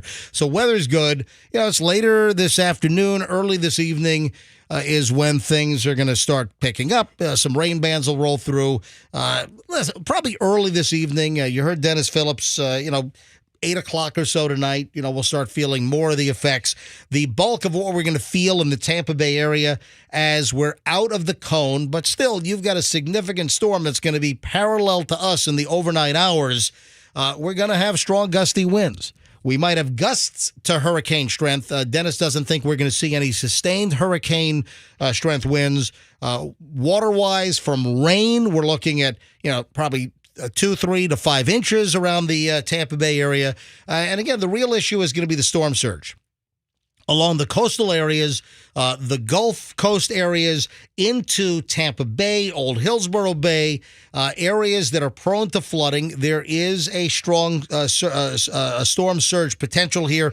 Again, if you want to take a look at this map product from NOAA, it really is cool. And you can see the color-coded areas. This is the latest data on this particular storm surge flooding. You can see, and you can zoom right into your neighborhood and see the color code of blue, yellow, an orange, or a red, indicating the different levels of expected storm surge. And it's very easy to get to. Just go to your browser, type in NHC. And I guess Andrew can add this to Heard on the MJ Morning Show on mjmorningshow.com. But it's so easy to get to. Go to your browser, just type in NHC. The first item that's going to come up is going to be National Hurricane Center. Click on that. And when you click on National Hurricane Center, scroll down, and the first storm is going to be Hurricane Franklin. The second storm is Hurricane Adalia. Then look at the graphics. There are squares like of wind speeds, the maps. Go to the bottom row, and the second one from the left says Storm Surge Inundation. Click on that, and then you just zoom into the map and find your street and see what the predicted storm surge is going to be in your area. It's that easy. All right, for us, any questions that you have for us, any observations on gas, on food, what are you seeing? Any gas lines out there, food that's out of stock, empty shelves, any observations that you have, any advice? Have you seen things that really pissed you off? Are people behaving nicely for the most part? 800-990-1047. That's the number here on the MJ Morning Show. 800-990-1047. 1047. So we have National Guard staged. The National Guard, about 1,100 troops are staged in Ocala to be able to hit the affected areas, which will probably be around the Big Bend, and that further push a little bit more to the west with the latest tracking, more along the Dixie and Taylor County lines area. So a little bit to the north and west of Cedar Key, where this thing was originally targeted. It just seems to be jogging a little bit more to the west and, keeping it offshore from us, hence computer modeling in a very good consensus where all those models were really coming together. And that's why the National Hurricane Center, I think, was confident in taking the Tampa Bay area out of the cone. I don't know that I've ever seen a set of spaghetti models so tightly bound. We've seen in the past some, wild hair spaghetti models going all over. And for the most part, all of the models are really kind of compact and close together like a bundle of cable. And the speed of this storm, I mean, it's going to be a devastating storm for who it hits, but it's going to blow in and blow out. On the price gouging front, the Attorney General, Ashley Moody, she has activated the Florida price gouging hotline as Adalia approaches.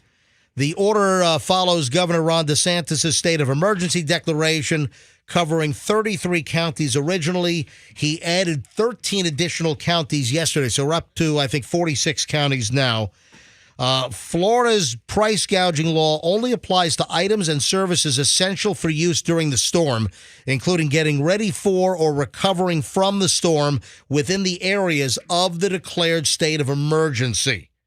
So these are, again, important things to note, that if anyone's gouging on water, on plywood, on supplies that you would need, hotel rooms for evacuations, gas prices being jammed up ridiculously. So the price gouging hotline is now available to receive reports of extreme price increases on essential commodities needed to prepare for the storm. Attorney General Ashley Moody said in this press release, I have activated our price gouging hotline to take complaints about extreme price increases on commodities needed to prepare for potential storm strike. Please make preparation now. Pay attention to weather updates. To report any gouging, you call 866-9-NO-SCAM. 866-9-NO-SCAM. Or you can visit myfloridalegal.com, or you can download the app, the No Scam app. So they even have an app for that. So if you suspect any price gouging, report it to the Florida State Attorney General. Again, 866-9-NO-SCAM, or go to myfloridalegal.com and make your report. Now, so quickly, before Roxanne, I know you got something. We'll get to Roxanne here in a second. Violators of price gouging, if you violate the statute, you're subject to civil penalties of $1,000 per violation and up to a total of $25,000 for multiple violations committed in a single 24-hour period, as well as penalties for violations of other applicable laws. So the preparedness guide is out from the Attorney General as well. You can get that on their website. But again, we have 13 additional counties plus the original 33. So 46 total counties covered by the state of emergency by Governor DeSantis, subject to the price gouging rules. I know this is a very serious hurricane show today, but I do have to get something off my chest. Daviana threw up in my face last night. And it's kind of related to hurricane stuff because what category was the throw up? Right. It was a hurricane force wind level of hurling in my face. Hold on. Your daughter threw up in your face? In my face. And it's always my face. Like Doug's rolled to his side and throw up in his face. Like it's always me. Oh, my God. So like, it's been on my mind. I mean, like that? It's been on my mind all morning. So and that's why I've been in and out of the room. I've been checking on her. Disgusting. She's been wanting to talk about it all morning. My God. That is nasty. Why do the kids always throw up on the moms? Listen, we're talking storm surge. You had puke surge. I did. You had puke surge right in your face. Did your kid have acid reflux? Give your kid some Prilosec or something. 4 to 7 feet of puke surge at Roxanne's house. Holy crap. It's a rough one. That's insane. And I see phones are cranking up again. Let me see the call screener, would you please, Fester? Let me pull it All right, up. if you're on hold, hang on. You know what? Let me grab calls here. Wendy's in Zephyr Hills. Wendy, you're on the MJ Morning Show on Q105. Hi. Hi, MJ. I work at a Walmart, and I've been, of course, seeing the insanity for the last 2 days or so since I started calling for this. Just can we remind people, look, we've been through this 1.5 billion times. Please don't go in there and buy all the water, everything that everybody else needs. There are other people on the planet that need help. Well, is Walmart, are they limiting the amount of water that someone can purchase? Unfortunately, no, because they're going on the honor system.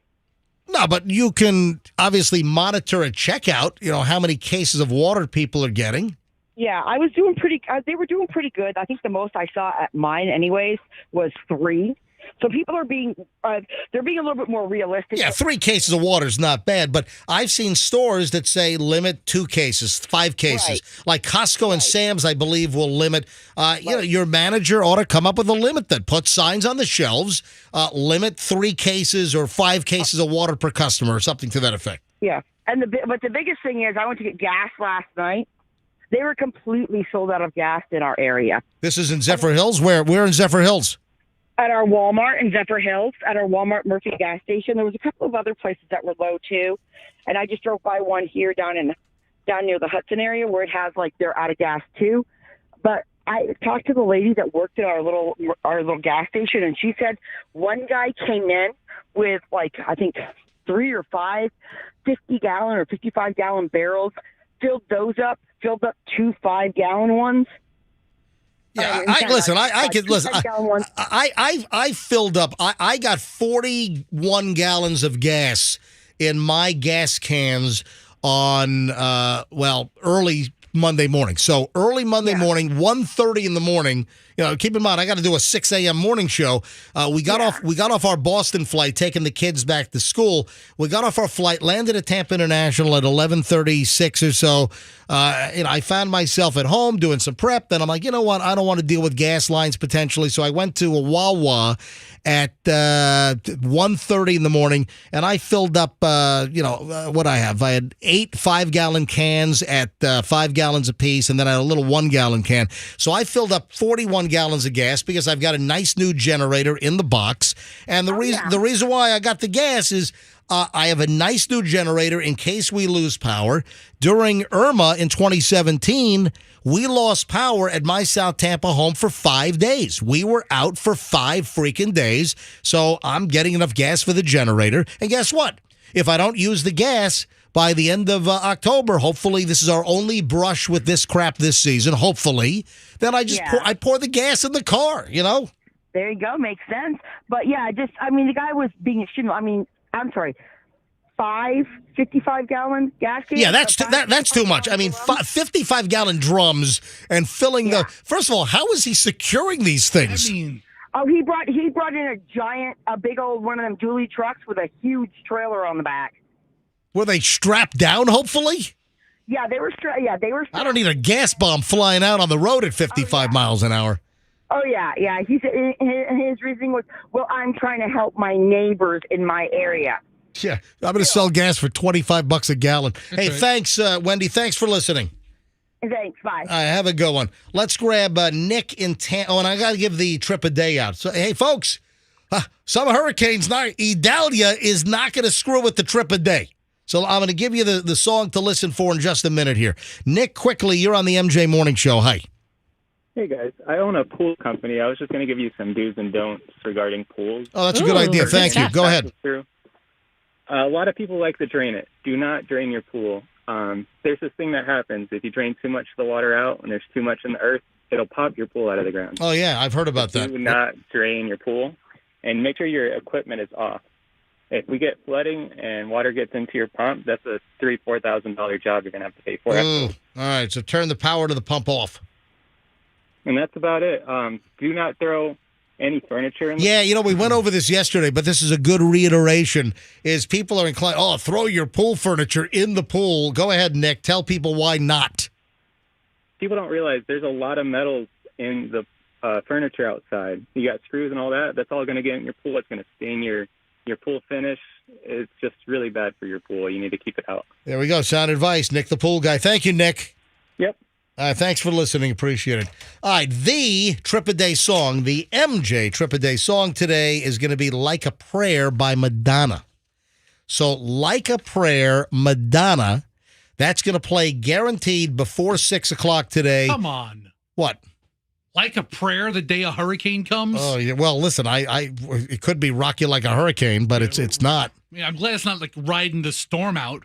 Riders of the Storm or something. Yeah, hang on. I've got the clip of Madonna here somewhere. Yeah. How about Garbage? I'm only happy when it rains. Hang on, let me find Madonna. Instead, it's Like a Prayer. Hey, do I have the clip from Madonna? Yeah, here it is. All right, so let's.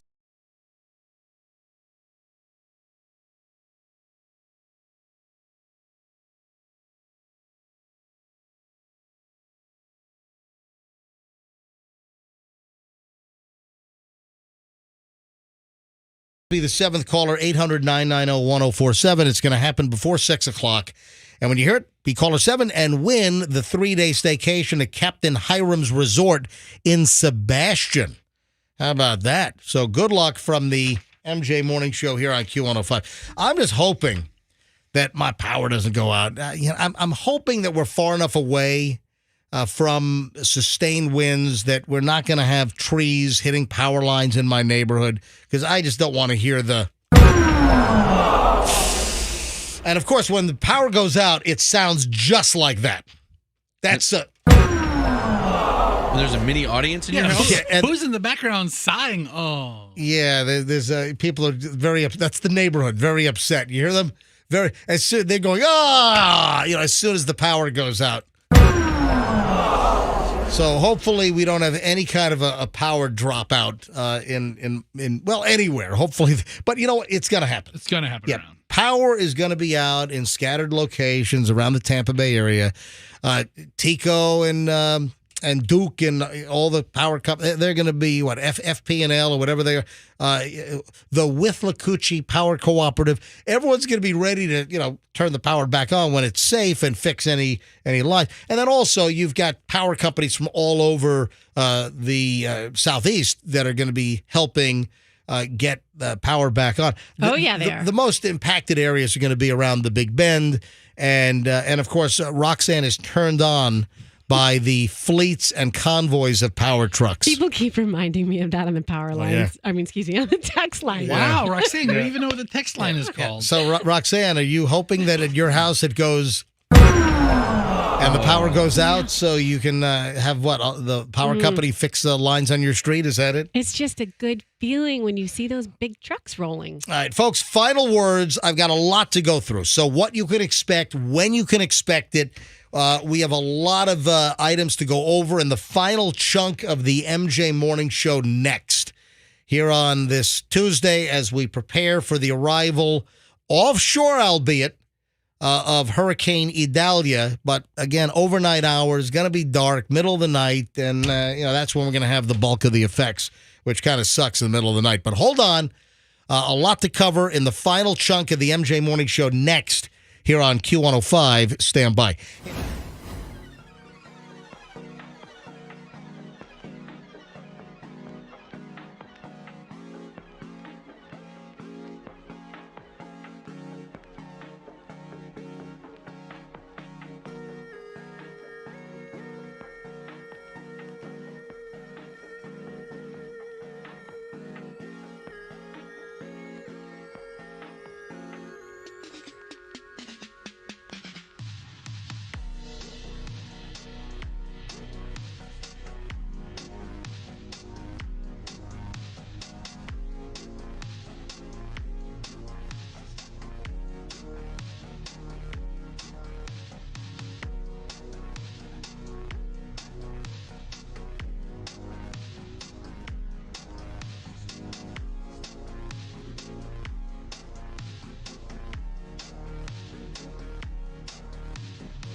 Hopefully you're in preparation mode. You're prepped. Any last-minute prep. Weather's good right now. It'll deteriorate later this evening.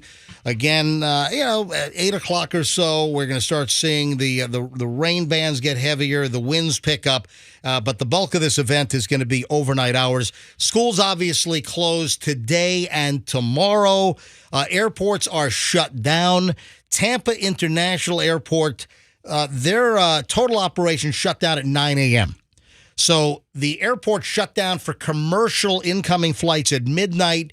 You still had departing flights from Tampa International overnight. Plus, I'm sure some planes were being repositioned. I heard a plane over my house, and I looked at my Flight Radar 24.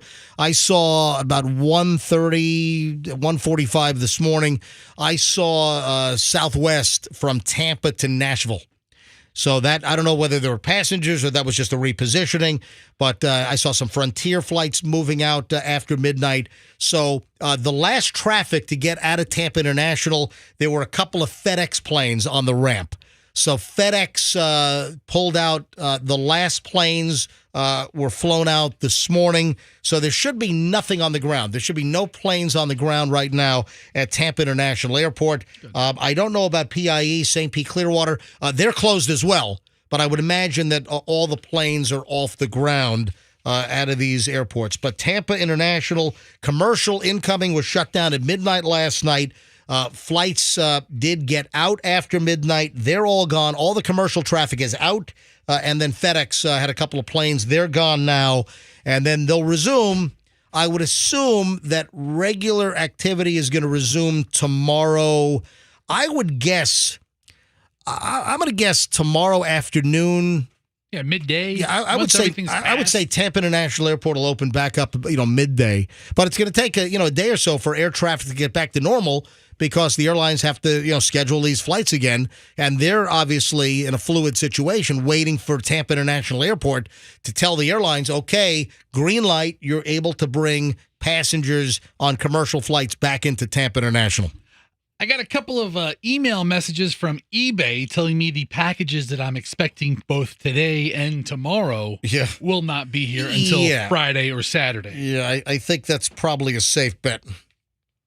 That you're not going to get, you're not going to get those. Yeah, I bought a couple of things off of eBay. First time I was on eBay in a long time. Yeah, and it was, of course, during Hurricane Week. Yep. Hang on a sec. I'm just sending a video quickly to my. Oh, take your time.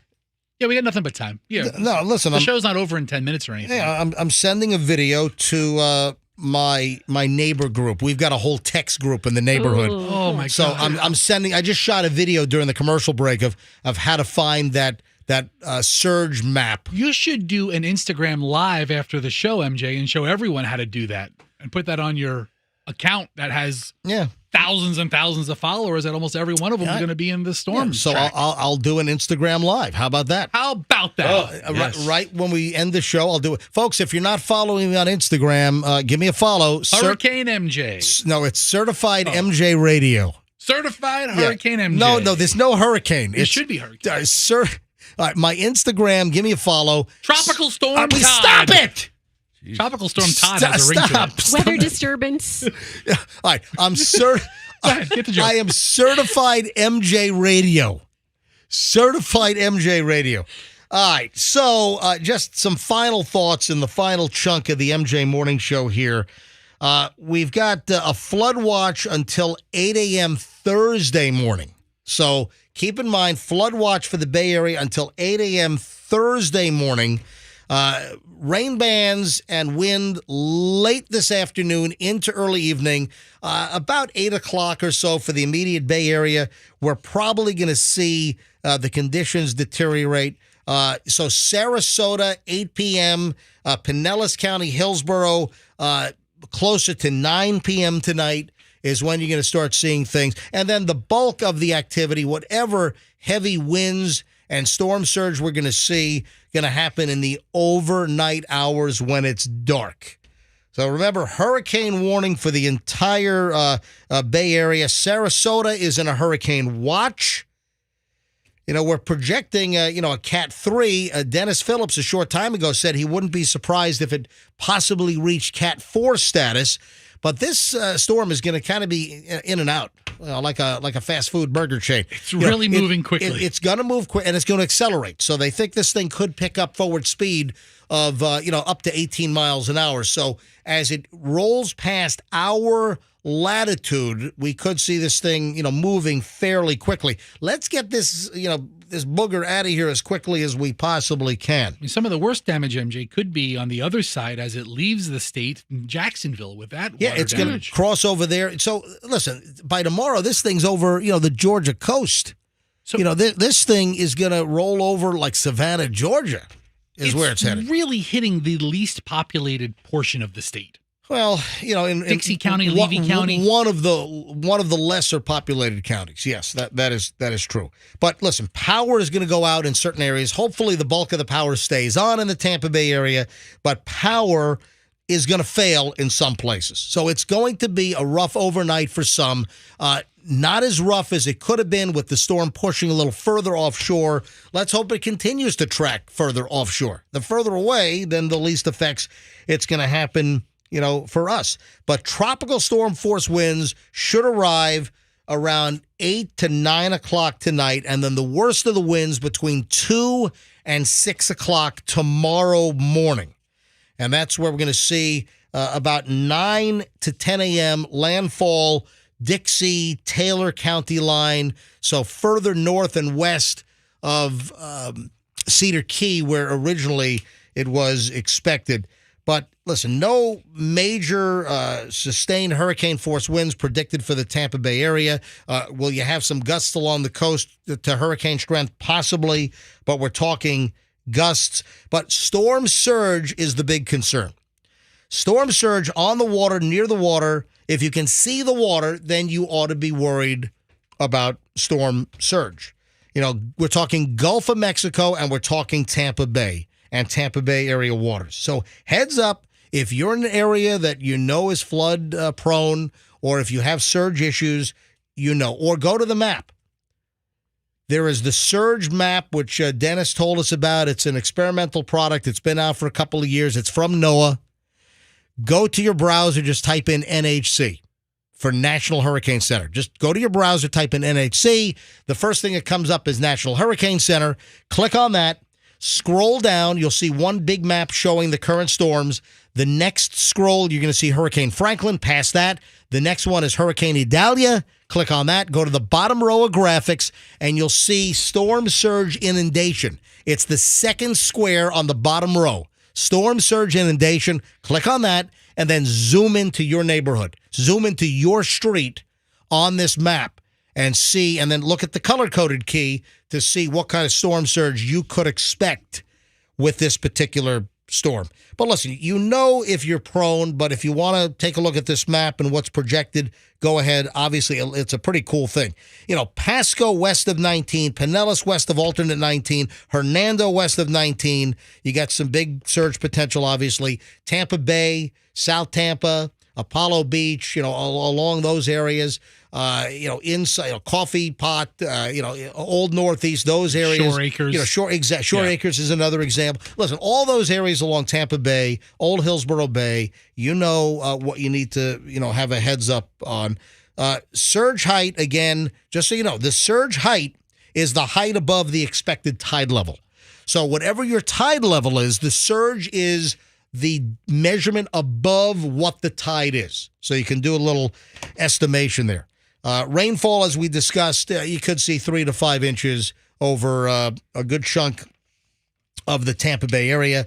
And remember, we've got evacuations. We've got Zone A evacuations in Hillsborough, Pinellas, Pasco, Citrus, Sarasota, and Manatee. Zone B, Manatee and Pasco, voluntary evacuations. Zone C for Pasco.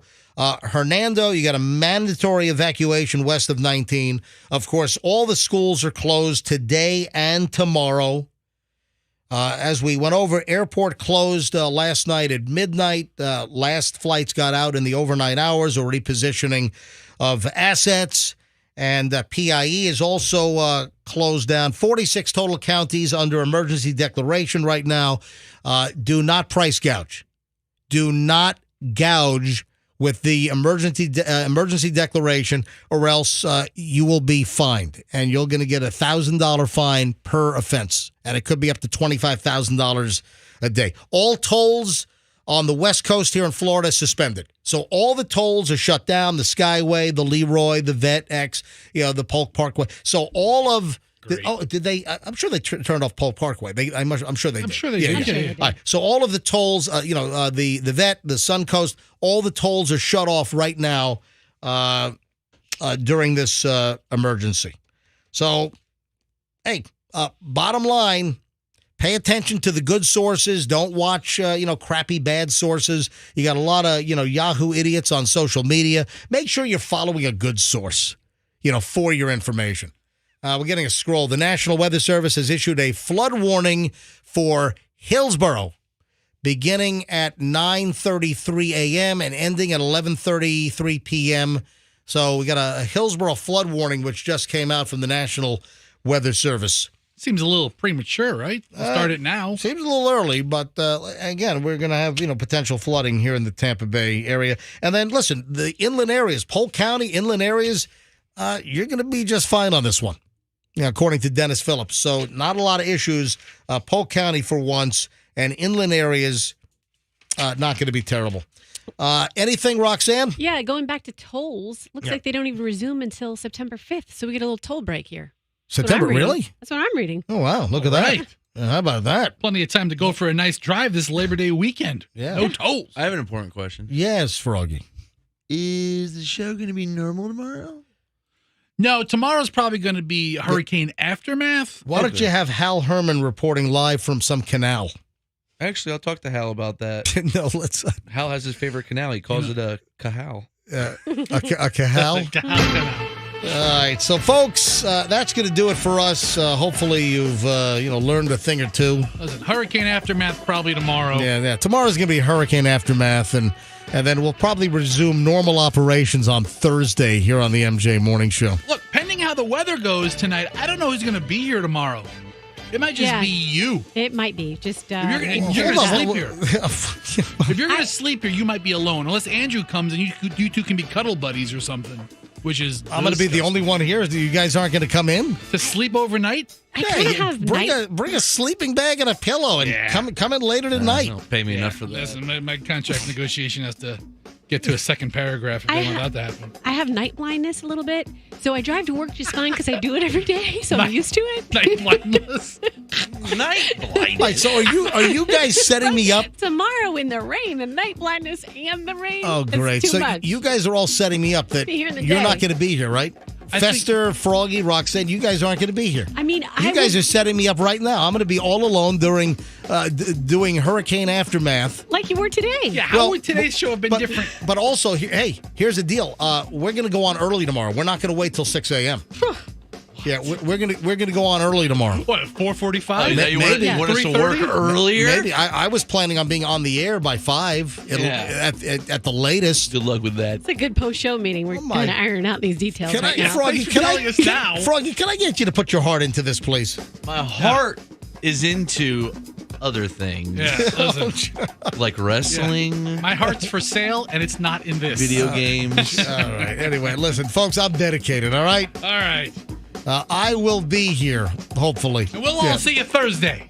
All right, come on. You guys get to freaking work tomorrow. Hunker down. I'm expecting all of you tomorrow here on the MJ Morning We'll Show. expect the unexpected. All right, folks. I'll see you in the daylight. I'll see you tomorrow morning. Oh, so you're not coming? Are you serious? I mean, I'm like. Why am I the only one that takes this job seriously? I do too, but I also take my driving safety You seriously. really want to answer that? Yeah, got about a half a million reasons why. All right, folks. Yeah, okay. Sure. You asked for it. Yeah, you used to be a whole lot more. Yeah, it used to be a lot more. Yeah, And we got about a half $100,000. All right, folks, we'll see. I'll see you back here tomorrow. It's the MJ Morning Show on Q105. Prepare, and let's be careful out there.